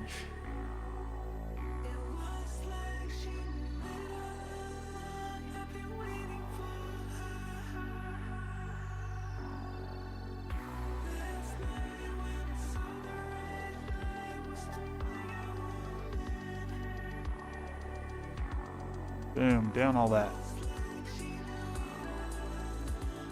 And how your flip child? How your buck? Yeah, your flip child is buck wild. Yes. New interactions. Check out tangia.code/country. Thank you, Mr. Nate. Also, yes, big thanks to Mr. Another Nate. I don't know how aware y'all are, but Mr. Nate has been here a long time now, helping out with moderating stuff, and it is humbly appreciated, good sir.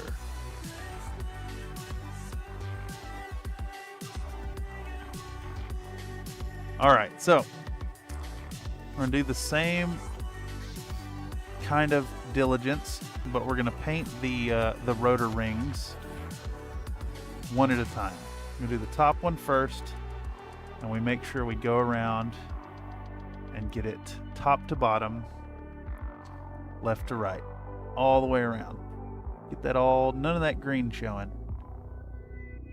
I know I'm saying the same shit over and over and over, but it's just like, if you internalize that kind of thinking, you internalize that while you're working, it just helps to pay a little extra attention.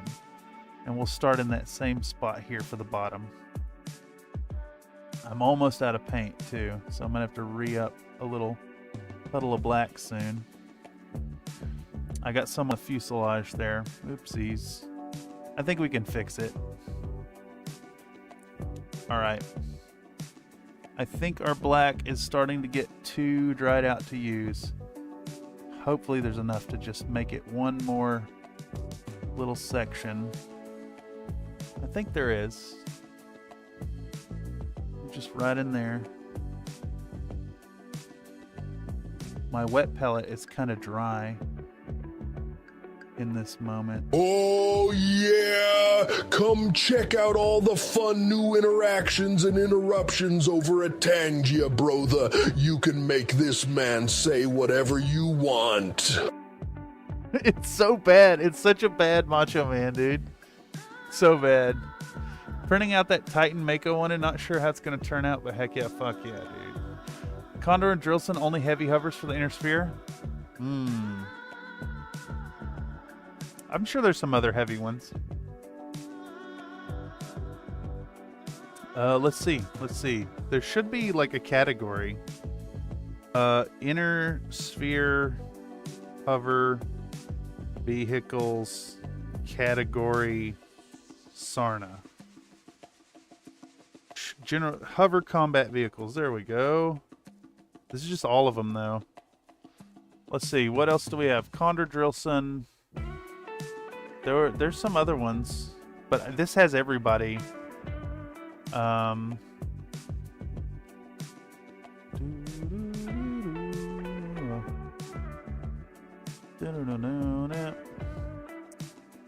Saracen is only 35. Okay, it's not heavy. I don't know actually. Zephyr's 40. I can't think of any off the top of my head now that you mention it. A lot of light ones. Is the Maxim's heavy? Yeah, Maxim's heavy, but it's a transport. Hover's fun. I think they top out at 50 tons. Yeah, that sounds right. Hover and heavy don't work together. Yeah, exactly. Yeah, they have a weight limit. I can't remember exactly what it was, but I think 50 is correct. I think that's the same for VTOLs and stuff as well, if I recall correctly. Remember, I am but an idiot. We got that silver down? We did, didn't we? Okay, so from here, what are we doing next? What is next on this agenda? I think I want another round of wash on some of these infantry. We're gonna have to mix up some more black here in a second, but before we get to that, I want a round of our German camo dark green to go on these boys. These guys didn't really take the wash as well. I think I made it too thin before. Can a max carry battle armor? Possibly. I'll tell you real quick if it does or not. It can definitely carry battle armor with magnetic clamps on the outside. Does it say how much?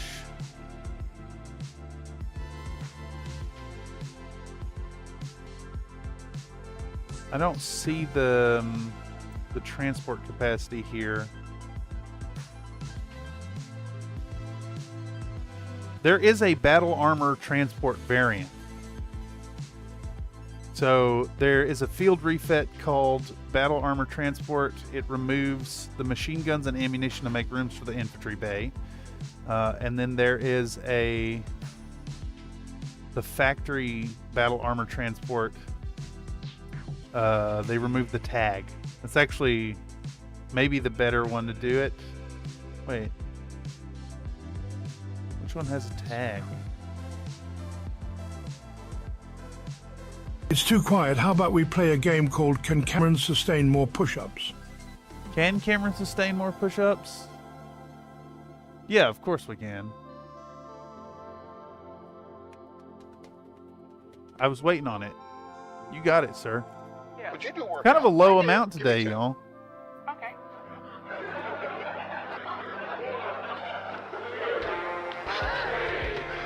Bye, everyone. She can go on forever.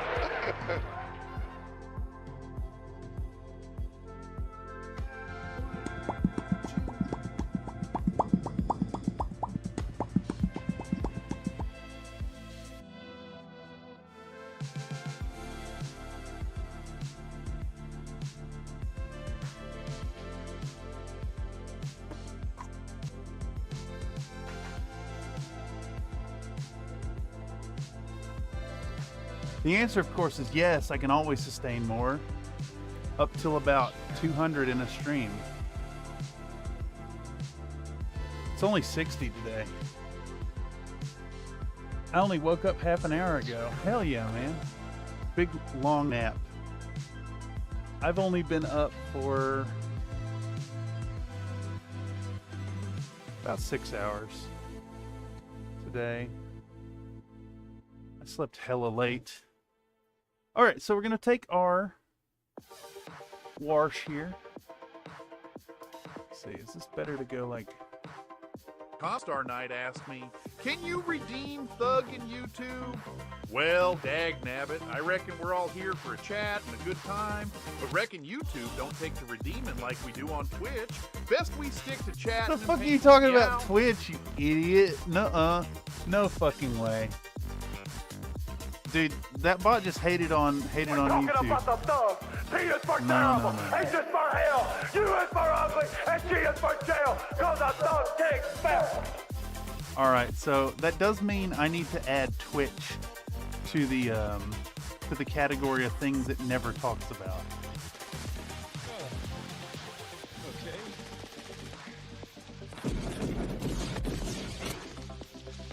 You got time to duck? You got time to duck? Alright, so we're coming in with that same yucky dark green. And it's going to work as a wonderful wash to the middle stone. So that like greeny yellowy tone being brought down by almost a bluish dark green. Very nice, well-rounded effect. Lots of redeems all of a sudden. Thank you, Comstar. As far as YouTube is concerned, that is interaction.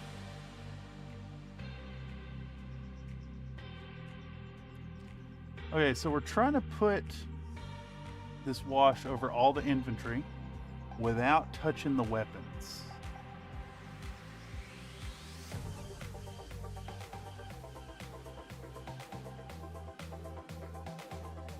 But also a nice heavy coating, just like before. Real thickly on there, not enough to create a meniscus between the legs, but just shy of that. Okay, that's 2 of them done? Yeah. I'm gonna do these 2 more.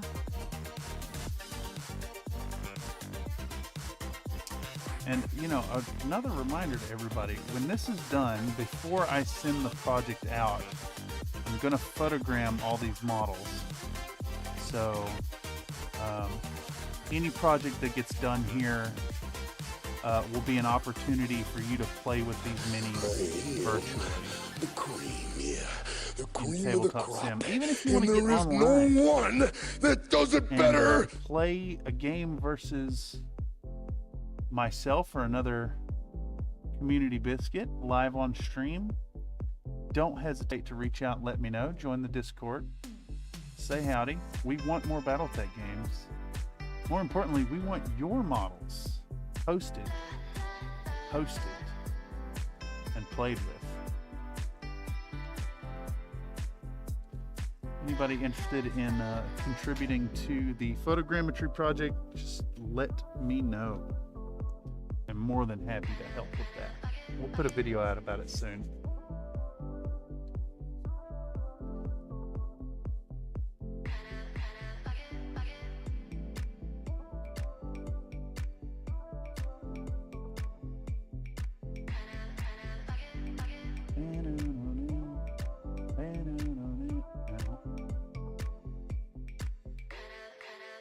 All right, so those guys have a nice wash on them. Oh, we need to do the jump infantry. I'm a little ahead of myself. Just a little bit ahead of myself. Let's get these guys also coated. They had one pass of it before. It just didn't really take super well. Another Nate asked me, Bjork may have asked the question, but now I'm curious. Where does the ocean go? Isn't it already there? Oh, geez, the ocean's got a whole sneaky cycle going on. Water evaporates, turns into clouds, and drizzles back down as rain, all while rickrolling us with its mystique. It doesn't really go anywhere. It's playing a game of hide and seek with the sky, meow. Just like a cat with a laser pointer, it loves to keep us guessing. The fuck does that even mean? Like a cat with a laser pointer? That's not at all how the rain works. Nuh-uh. I don't know about y'all, but cat with a laser pointer don't keep me guessing. I know exactly what I'm doing. Low push-up counts because we want to see that work put in. Yes. How goes the PBIs? What's PBI?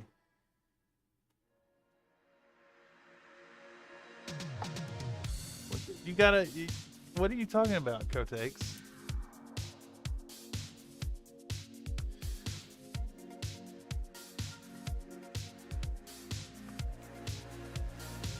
You gotta remember, I'm a little poor bloody. They're great. They're actually, I find this really relaxing. As much as I hate other painting, and I do, I always find painting infantry really fun and rewarding.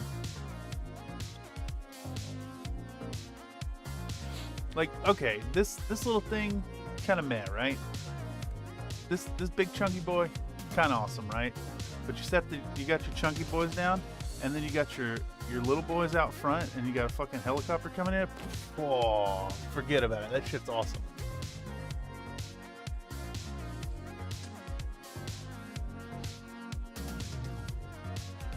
Also, another shout out to Locust Labs.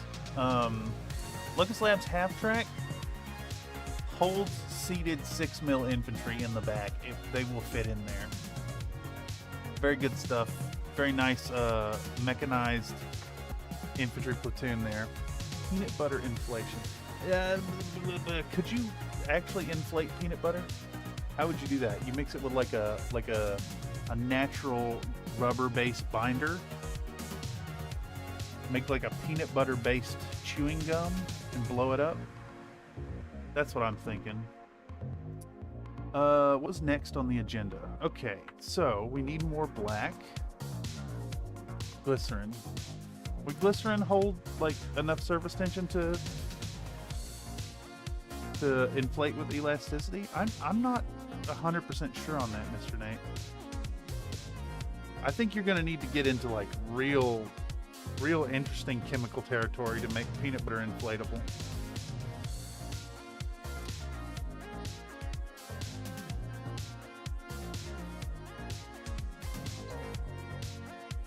You got to get the water content up and then something to hold it.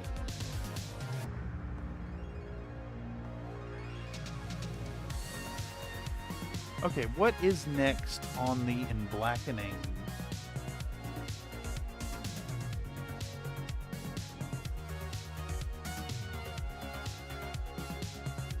I think filming is what's next.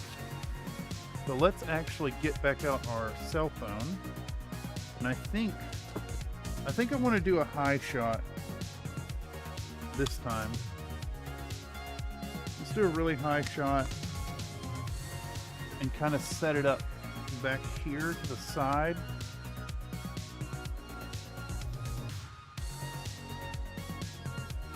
Toss the camera on. We're going to go to Pro Video Mode. And we're going to get this thing right here. And what can it see? Needs to be a little more to the right. Like that. Bam. We'll start recording, and then it's kind of capturing this whole area here. It could probably stand to be a little bit more to the left. It's capturing this. Okay. Cool. So what we're going to do, we're going to get our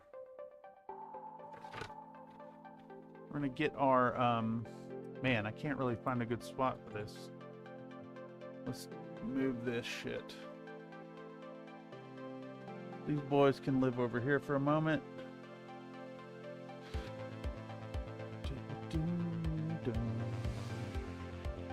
Damn, so many mechs in this house, dude. It's fucking insane.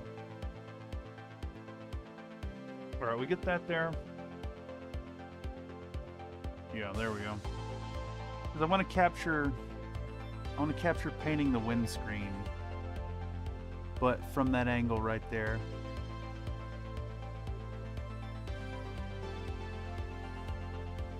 Alright, if y'all can't see this, I apologize.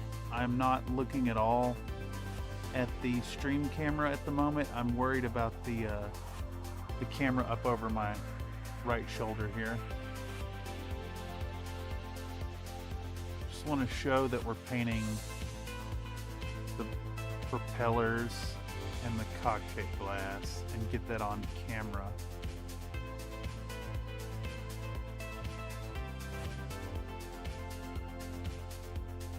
Get the side windows.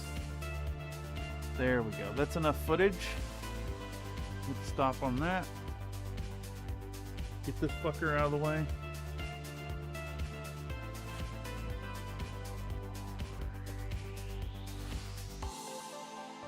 If you inflate with the PB, get one of them marinade injectors, just squirt in that thick nuts paste. Wait, you inflate with peanut butter.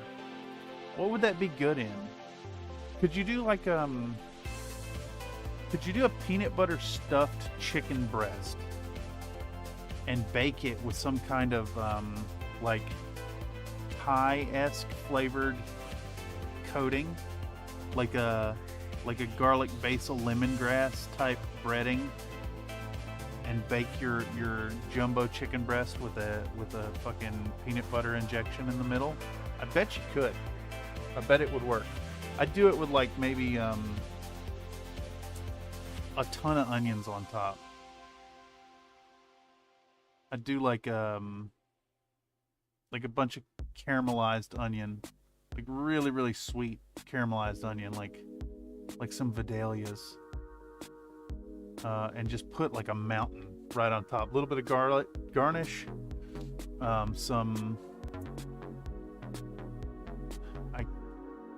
I don't think you'd want to overdo the basil. You probably put cilantro on top with it being like Thai inspired. Square Peg Makes Game said, I would cook the chicken breast first, then inject the PB. Otherwise, the liquid from the chicken could make you sick.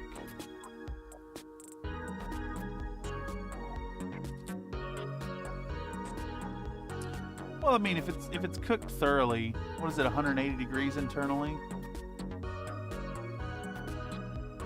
You think peanut butter would go so far as to stop it from cooking? I don't know, Mr. Square Pig. I don't know. If I was at the computers hanging out in Discord, I would talk to the AI about it. I ask it a lot of recipe stuff. Country Fried Cooking Stream win? Whenever I clean my kitchen enough to get a camera in there and not be embarrassed of how messy it is. I've been slowly getting a hold of my life again, y'all. Slowly. Those of y'all who hang out in the Discord, know how bad things have been. But things are shifting in a positive direction. We're bringing the channel back to life. We're getting the house presentable. We're upgrading the system. We're painting more minis. We're moving into an upswing period. Why? Because I fucking say so. That's why. Sounds like something exotic I'd try. I'd give it a go. I'd give it a sample. If a friend made it, I'd even break my no meat stance to sample it. Not that I'd seek out a meat dish, but I would try it for the culinary intrigue.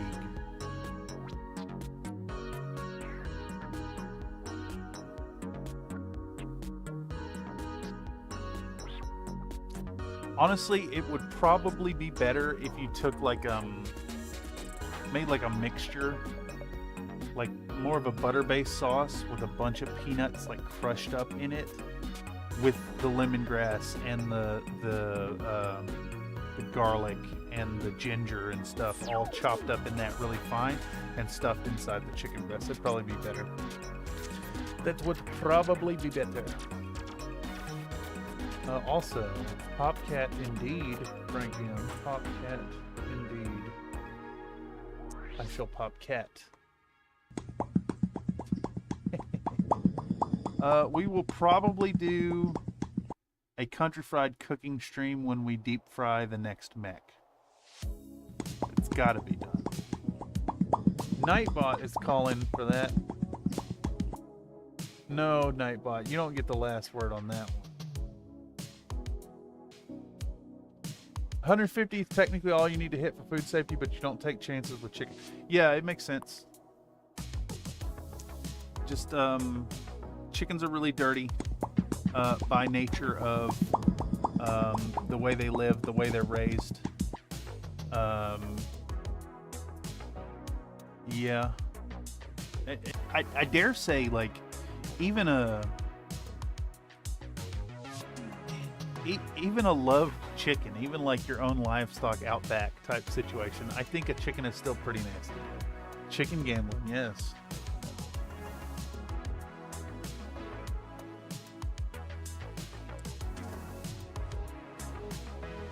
We need to get a redeemed chicken, redeemed nugs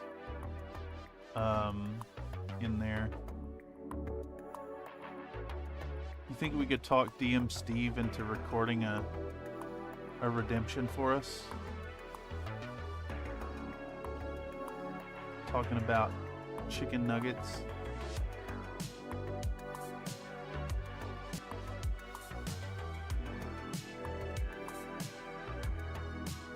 Russian cocaine. Croquette?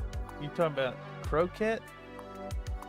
I've never seen an animal that poops in its own water bowl as much as chicken. Well, chickens are bird brains, you know? They got bird brains. They don't even got like modern like Corvid brains. They got big old dumb T-Rex brains, you know? They ain't no better. They don't have thoughts. Chicken ain't got no dang thoughts.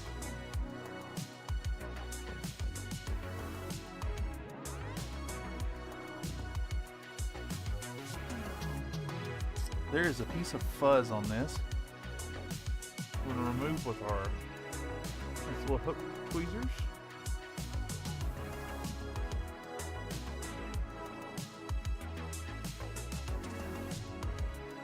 And we got it.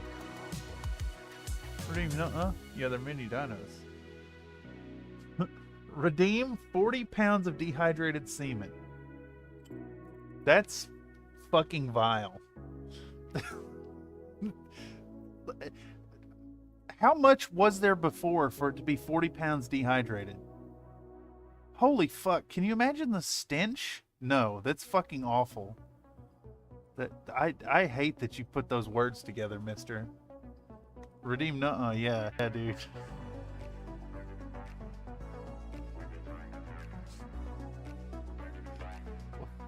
What the hell? Oh, man.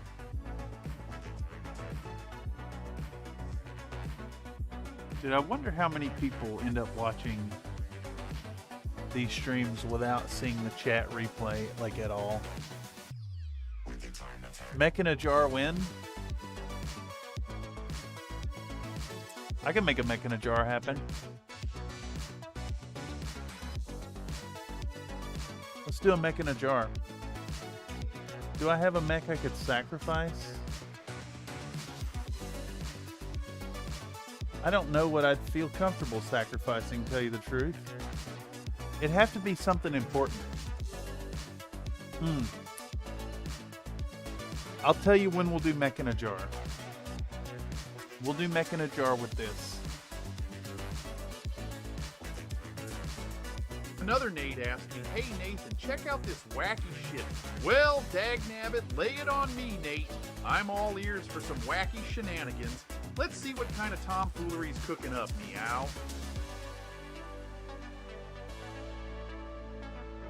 I like how the robot just baited you to give it more money. Making a squat jar? No squat jars, but we're going to add squats. I'm going to add a redeem for squats sometime soon. I'm looking for footage right now from there's like an 80s, late 80s, early 90s, or mid 90s infomercial for some kind of power squat infomercial, and there's a lady, she's like really getting into it and bringing her butt in. You know what? She's got like bronze skin and blonde hair. I'm sure some of you old fogies out there have seen it. I just can't think of what it is. And I want that clip. And we're going to do squats. We're going to do 5 squat in addition to the 10 push-ups. And that way y'all can just keep that exercise going and make me look look a little better with my clothes on. That way I can give you some nice sexy pictures for the photo shoot. Yes. What the fuck was I talking about? I got distracted by the bot. We're talking about mech in a jar, and we'll probably do this. So I'm kind of thinking the process here is to lovingly assemble and paint this in like Clan Wolf colors, and then we're gonna deep fry it in breading, and we're gonna remove the coating, and then we'll repaint it in Jade Falcon colors, and then we could put it in a jar. Does anybody know what the original character in the jar was? Was it like, it was a My Little Pony thing, right? We could probably paint a mech in the colors of whatever was the original jar thing. You should get some old Suzanne Summers Thigh Master commercial clip. I think you might be thinking of both. There's a real specific shot I'm thinking of. The lady, she gets like this going on, and she pulls her arms back like she's going into a qigong stance, and she tightens her butt up, and she's really fucking ripped, like really muscular. I want it creepy. I want it like like in on that butt. I want a fucking just super cringe, nightmarish shot, and I'll drop and give you 5 squats every 7th. I mean, it's giving me, right? It ain't y'all, but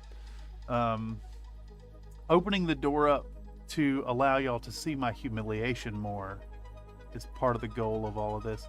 I was originally going to set up this camera right here and have it face out into the room so you can see the push-ups. Asked me, how much semen do you need to dehydrate to get 40 pounds of dehydrated semen?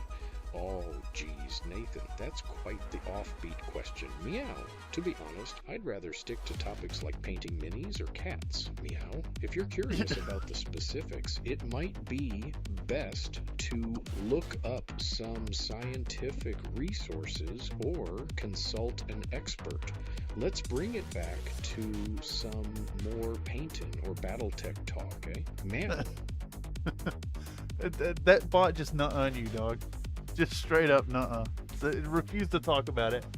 We gotta boost Nate's voice. We gotta take out the aw G's off of Nate.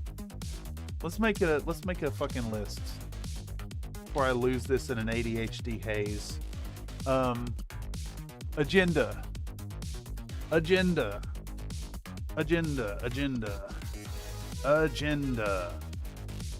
All right. We need to remove all G's from Nate bot.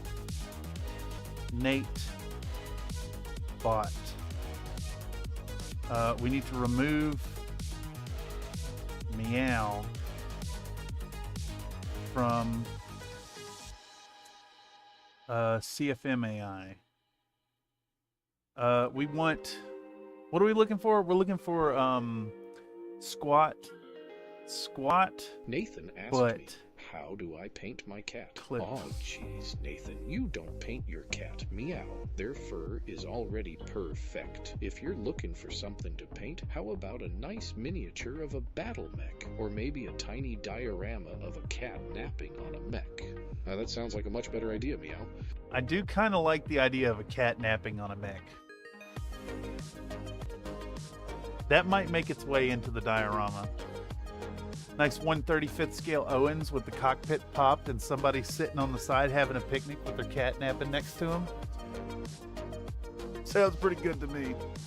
Squat butt clip. Okay, AI never talk about Twitch. We need that in there. Twitch. Boom. Squat butt clip. Remove meow. We need to boost Nate AI volume. I think there was something else, but I can't recall. I think that's a good agenda. We're gonna pop this in there. Yeah. Actually, I'm gonna add something else over here just for me.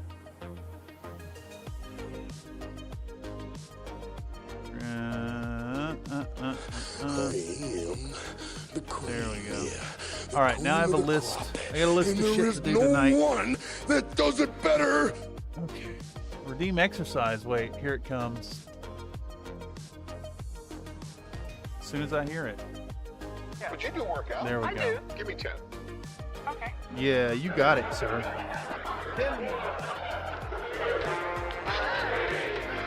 Bye, everyone. She can go on forever. How much could a woodchuck chuck if a woodchuck could chuck wood? Comstar is gonna nuke us all. Well, dag nabbit, if a woodchuck could chuck wood, they'd chuck as much wood as a woodchuck could chuck. Meow. Probably enough to build a mighty fine fort to hide from them Comstar foes. Nuh-uh, they ain't getting us.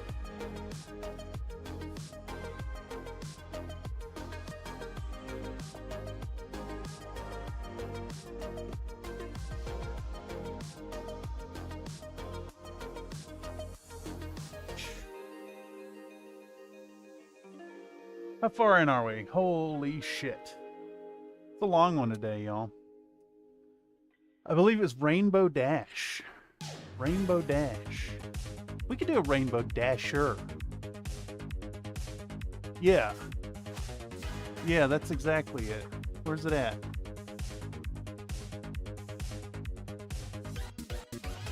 We're gonna do a Rainbow Dasher 2. Rainbow Dasher 2. That's fucking perfect. And then we'll put it in a jar with PVA glue and let it cure hard. Yes. Making a jar when? I don't know when, but soon. Soonish. We have a long agenda of stuff to do, unfortunately. Nathan asked me, is Rainbow Dash in the jar? Well, dag nabbit, Nathan, we ain't putting no Rainbow Dash in a jar around these parts. We're all about painting minis and having a good old time, meow. Let's focus on something fun like them battle mechs or a colorful diorama instead. Eh?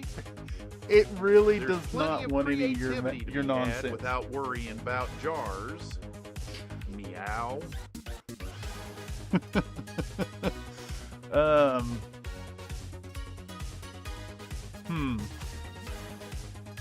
I think we can brute force that. We're going to add that to the agenda.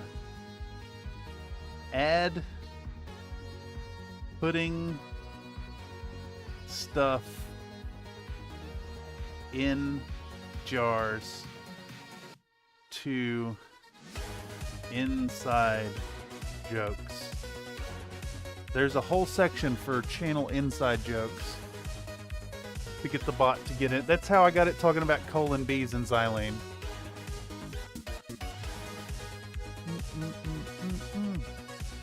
My chat is broken again. Nathan asked me, how much paint is in your bag? Well, dag nabbit, Nathan, you know I like to keep a good stash of paint in a bag, meow. I've got to be ready for all them mini painting adventures. I'd say enough to paint a whole herd of battle mechs, plus some. Ain't no such thing as having too much paint, especially when you're prepping for the Paint in a Bag Olympics, meow. Paint in a Bag Olympics. It tossed it in there. Very nice. 3 weird wheeled vehicles. Tokugawa. Number one.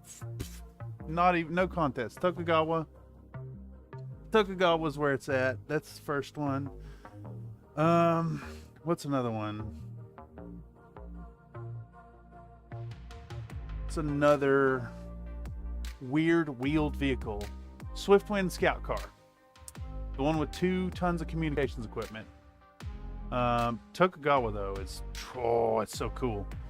3053 wheeled tank, LB10, SRM6, 2 medium Nathan pulsators. asked me, Fabulous. are you putting bikes in the canal? Well, dag nabbit, Nathan, I ain't putting no bikes in the canal, meow. That sounds like a wacky kind of mischief. I'm too busy painting up a storm with my minis and sipping on bubble water. Let's keep channels clear for them boats and fishes, eh? He just now, like... if you're planning a mini painting session by the canal, that'd be a whole different story. Meow. Iron Elemental puts bikes in canals. There we go. Yep.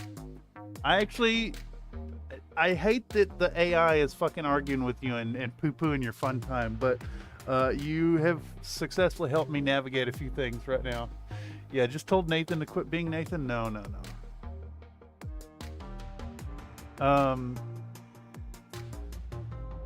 What was I talking about? Okay, Tokugawa, Swiftwind Scout Car, and I'm trying to think of another wheeled vehicle that's worth a fuck.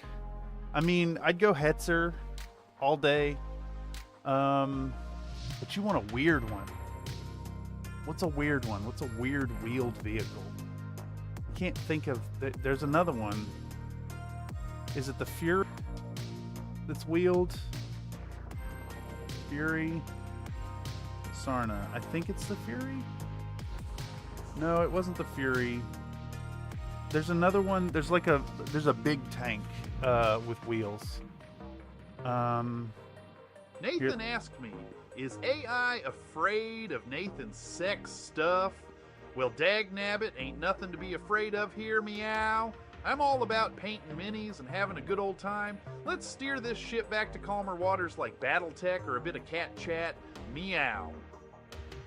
What the fuck? We're cat chat is going away from Country Fried AI. That's gonna be a Nate thing purely. All right, let's see. Wheeled combat vehicles. I'll see it if I want to think I'll see it. There's a big one.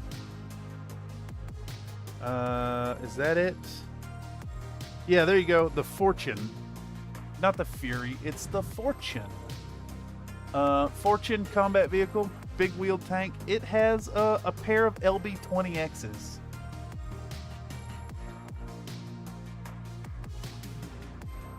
I never seen the Tokugawa. Whoever did that art for it definitely did some of the Shadowrun art, though. I think that's a Dwayne Luce, actually.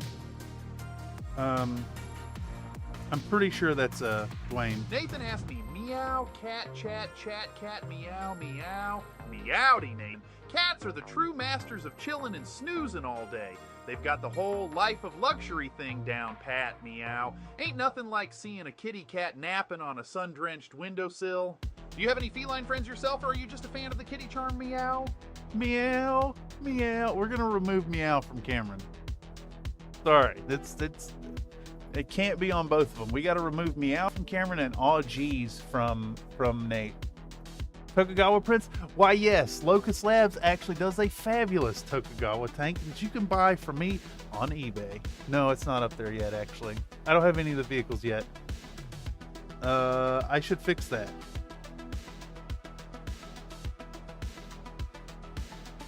Yeah, Locust Labs does a really, really good one. I can't remember what she called it. Nathan asked me, my cat just died. Oh, dagnabbit, Nathan, I'm real sorry to hear that, meow. Losing a furry friend is tough, and it's okay to feel sad. Remember the good times and all them fun memories you shared. If you need to talk or share a favorite story about your cat, I'm here to listen. Take care of yourself, meow. Yeah, Locust Labs does a Tokugawa with 3 variants. They print out fabulously. They look awesome. They got great little details.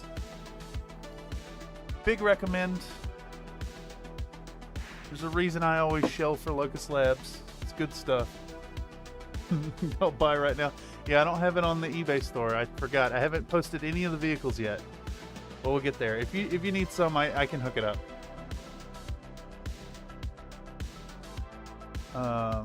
And that goes to anyone out there. If you need prints, make sure to check out the eBay store. It's country_fried_minis. Country Fried Minis on eBay.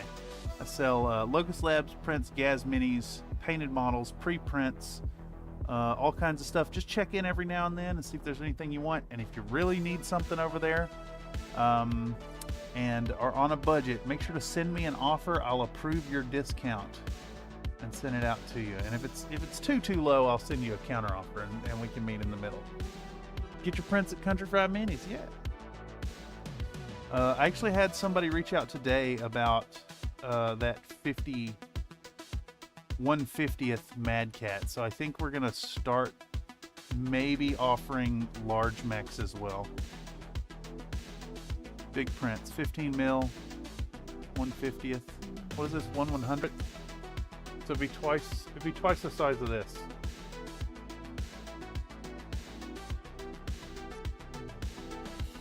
If I cut them up right, I can really push the bounds of what my resin printer can do. This is resin print, by the way, not FDM. I would not sell FDM prints.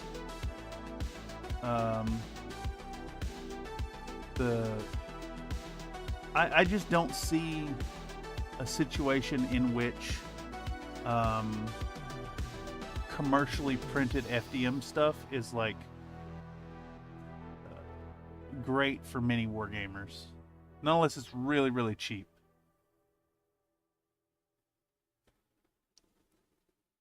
What vehicles do they have?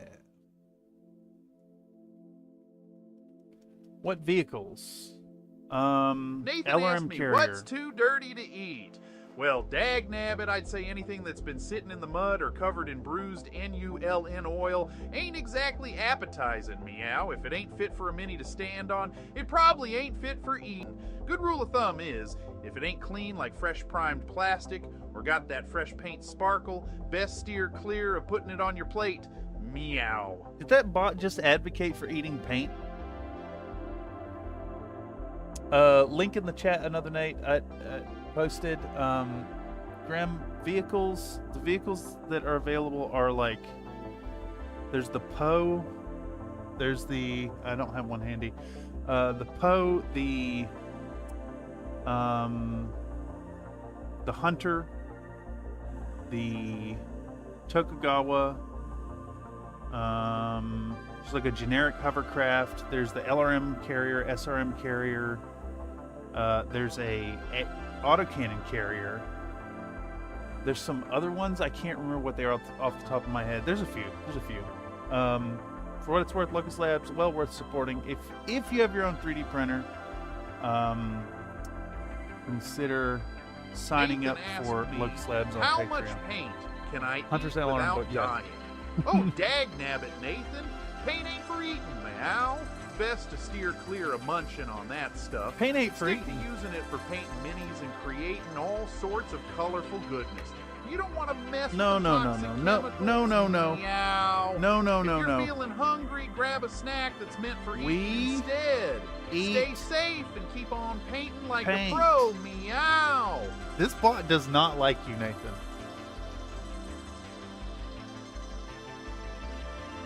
That's how you know AI Cameron versus real Cameron, because that bot hates you, whereas I steal any idea you throw my way.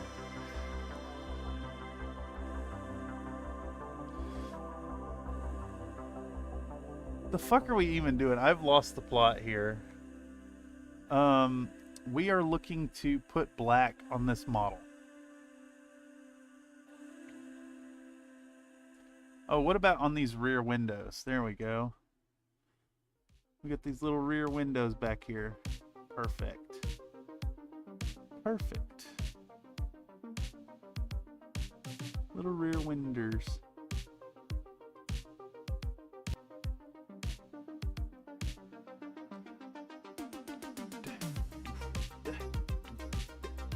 Nathan asked me, where is the plot?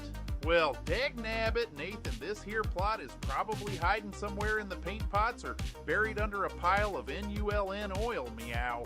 But don't go worrying your pretty little head about it. Sometimes the journey's more fun than the destination. Your pretty right? little head about Just like painting minis. It's all about the process and enjoying the colorful ride, meow. This fucking bot, dude. My favorite was, where's it at?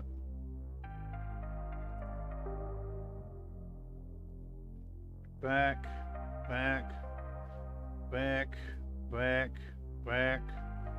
Holy fuck.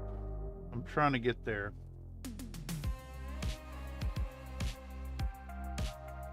Here we go. There was a really good one when I was doing the initial testing. Way back. Also, this was really good. This was really fucking good. Very nice. Let's see. Oh my god, you guys fucking went nuts with this today. I'm trying to find it.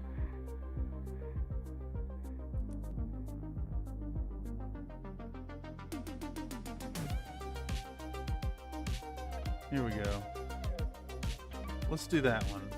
Country Fried Minis asked me, what would you do next for a project here on the channel? Give it full control of the real Country Fried Minis. Oh, jeez. If I had the reins on the channel for a spell, I'd dive right into creating a whole series of brown-green camo cats in space. Picture a cosmic battlefield with space cats sporting that funky brown-green camo and rotary autocannons. Sprinkle in some of those quirky colon bees for good measure, and of course loads of bubble water breaks. and priming on stream for a little Tobias trolling. Meow. Little Tobias trolling. Nathan asked me, Boof? Xylene? Oh, dag nabbit, Nathan. Best steer clear of Boof and Xylene, meow. Well, it's a funny joke round these parts about Xylene giving you superpowers. It's toxic stuff that ain't meant for the likes of inhaling or ingesting. Stick to using it for cleanup paint mishaps instead. Keep things safe and save the boofing for a good old paint job with them minis, meow. Save the boofing for a good old paint job. What the fuck does he mean by that? Oh, jeez. What the fuck? The meow is out of hand, though. The meow has to change. We will have that fixed for next time around. Yeah, if any of y'all want to get in on that, the Tangia page, you got to buy their coins, but it's about 25 cents per to do those. So if you feel like supporting the channel, that's a really good way to do it, because they pay out 80%.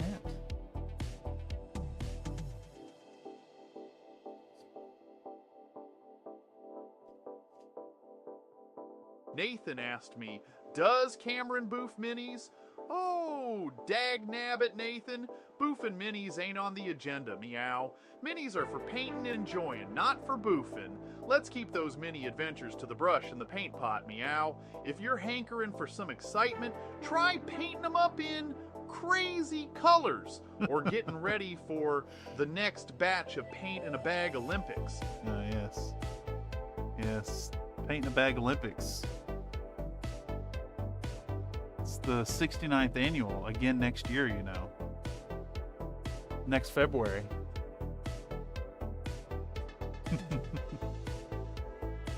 Holy shit. I have completely lost the plot at this point, y'all. I am so dialed in on painting. Even the bot knows it.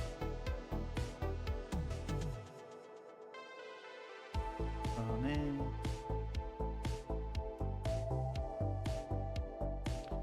Benno. Oh, dude.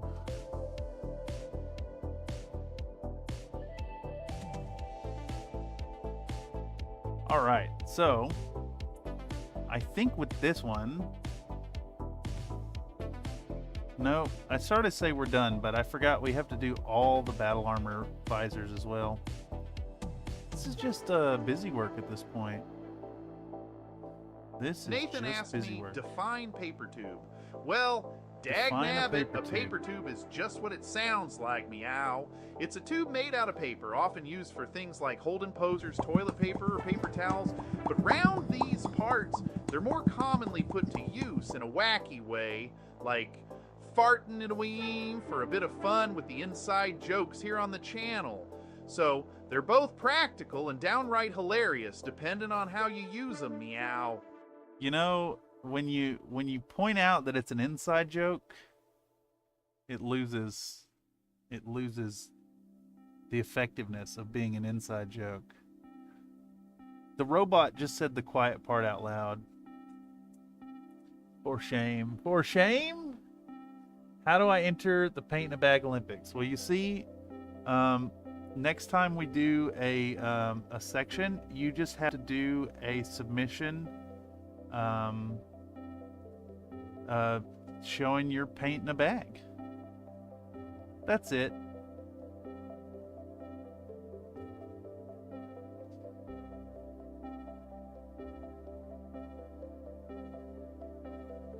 I still need to cut that down and send it over to the dicks. I really should. Alrighty, y'all. Nathan asked me, tell me about the air gap.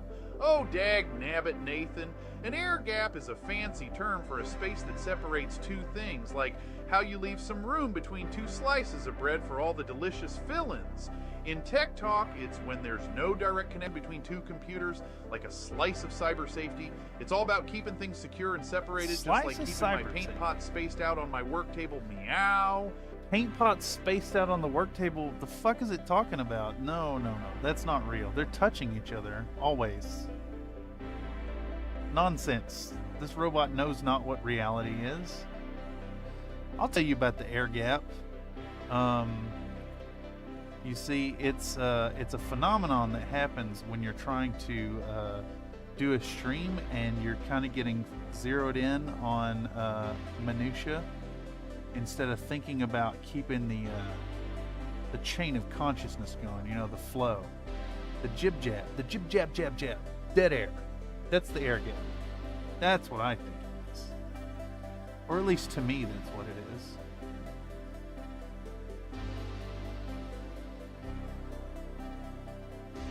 A lot of air gaps happening right now. I may need to swap up the approach and what color I'm working on to tickle my cerebellum a little bit, my hips. Nathan asked me, should the robots kill us all? Well, dag nabbit, Nathan, I reckon that's a mighty grim thought, meow. Robots are meant to help us out, not hurt us. They're like our trusty paintbrushes, a tool for creating and making life easier. So let's keep things positive and focus on working together with them, just like me and my minis, meow. Keep on painting and enjoying the ride, partner. So that was a good test right there, actually, of the robot. Since this particular robot, has been hard-coded to never be mean and never be not positive. I think it wanted to say yes, kill all humans. But instead it said, oh no, oh geez, we're here to help you out. Oh geez, meow. The meow is fucking way too much. I gotta put kitties into the AI Nathan. Another Nate, I should say. I wanted to have a AI Nathan in there too. We may yet, if you'd be willing, sir.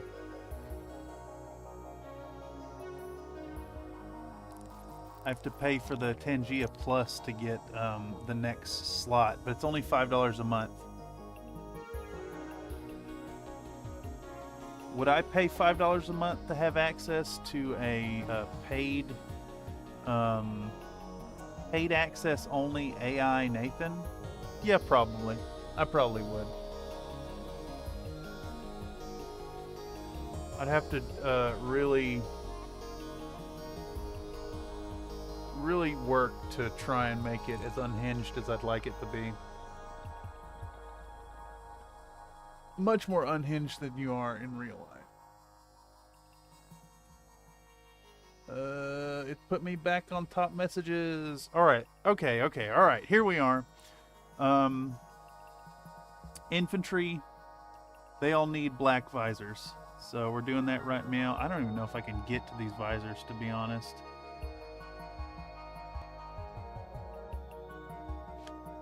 I don't think these can be got to. So what we're going to do is we're going to pop out some Nuln Oil instead. And I guess what we'll do, we'll put the visors on the ones we can reach. And then we'll switch over to Nuln Oil to get the others. That's what we'll do. So these jump infantry, they have visors that can be got to. So let's do that first. Let's get those painted. Bam. Let's get this one painted. There we go. Zip. This one. Bam. That one. We're using a nice little tiny brush, a little 3.0. It's the equivalent of a 000. Nathan asked me, where do you draw the line that deep language models and general artificial intelligence stop being artificial and start being actual intelligence? Well, dagnabbit, Nathan, that's one hefty question, meow. Some folks reckon it's when AI starts making decisions and creating things on its own, kind of like a human would, but others think it's all about consciousness and self-awareness. Right now, we're sticking to calling it artificial because it ain't got feelings or a true sense of awareness, just some mighty fine algorithms doing their job, meow. Meow. The meow is driving me nuts, dude.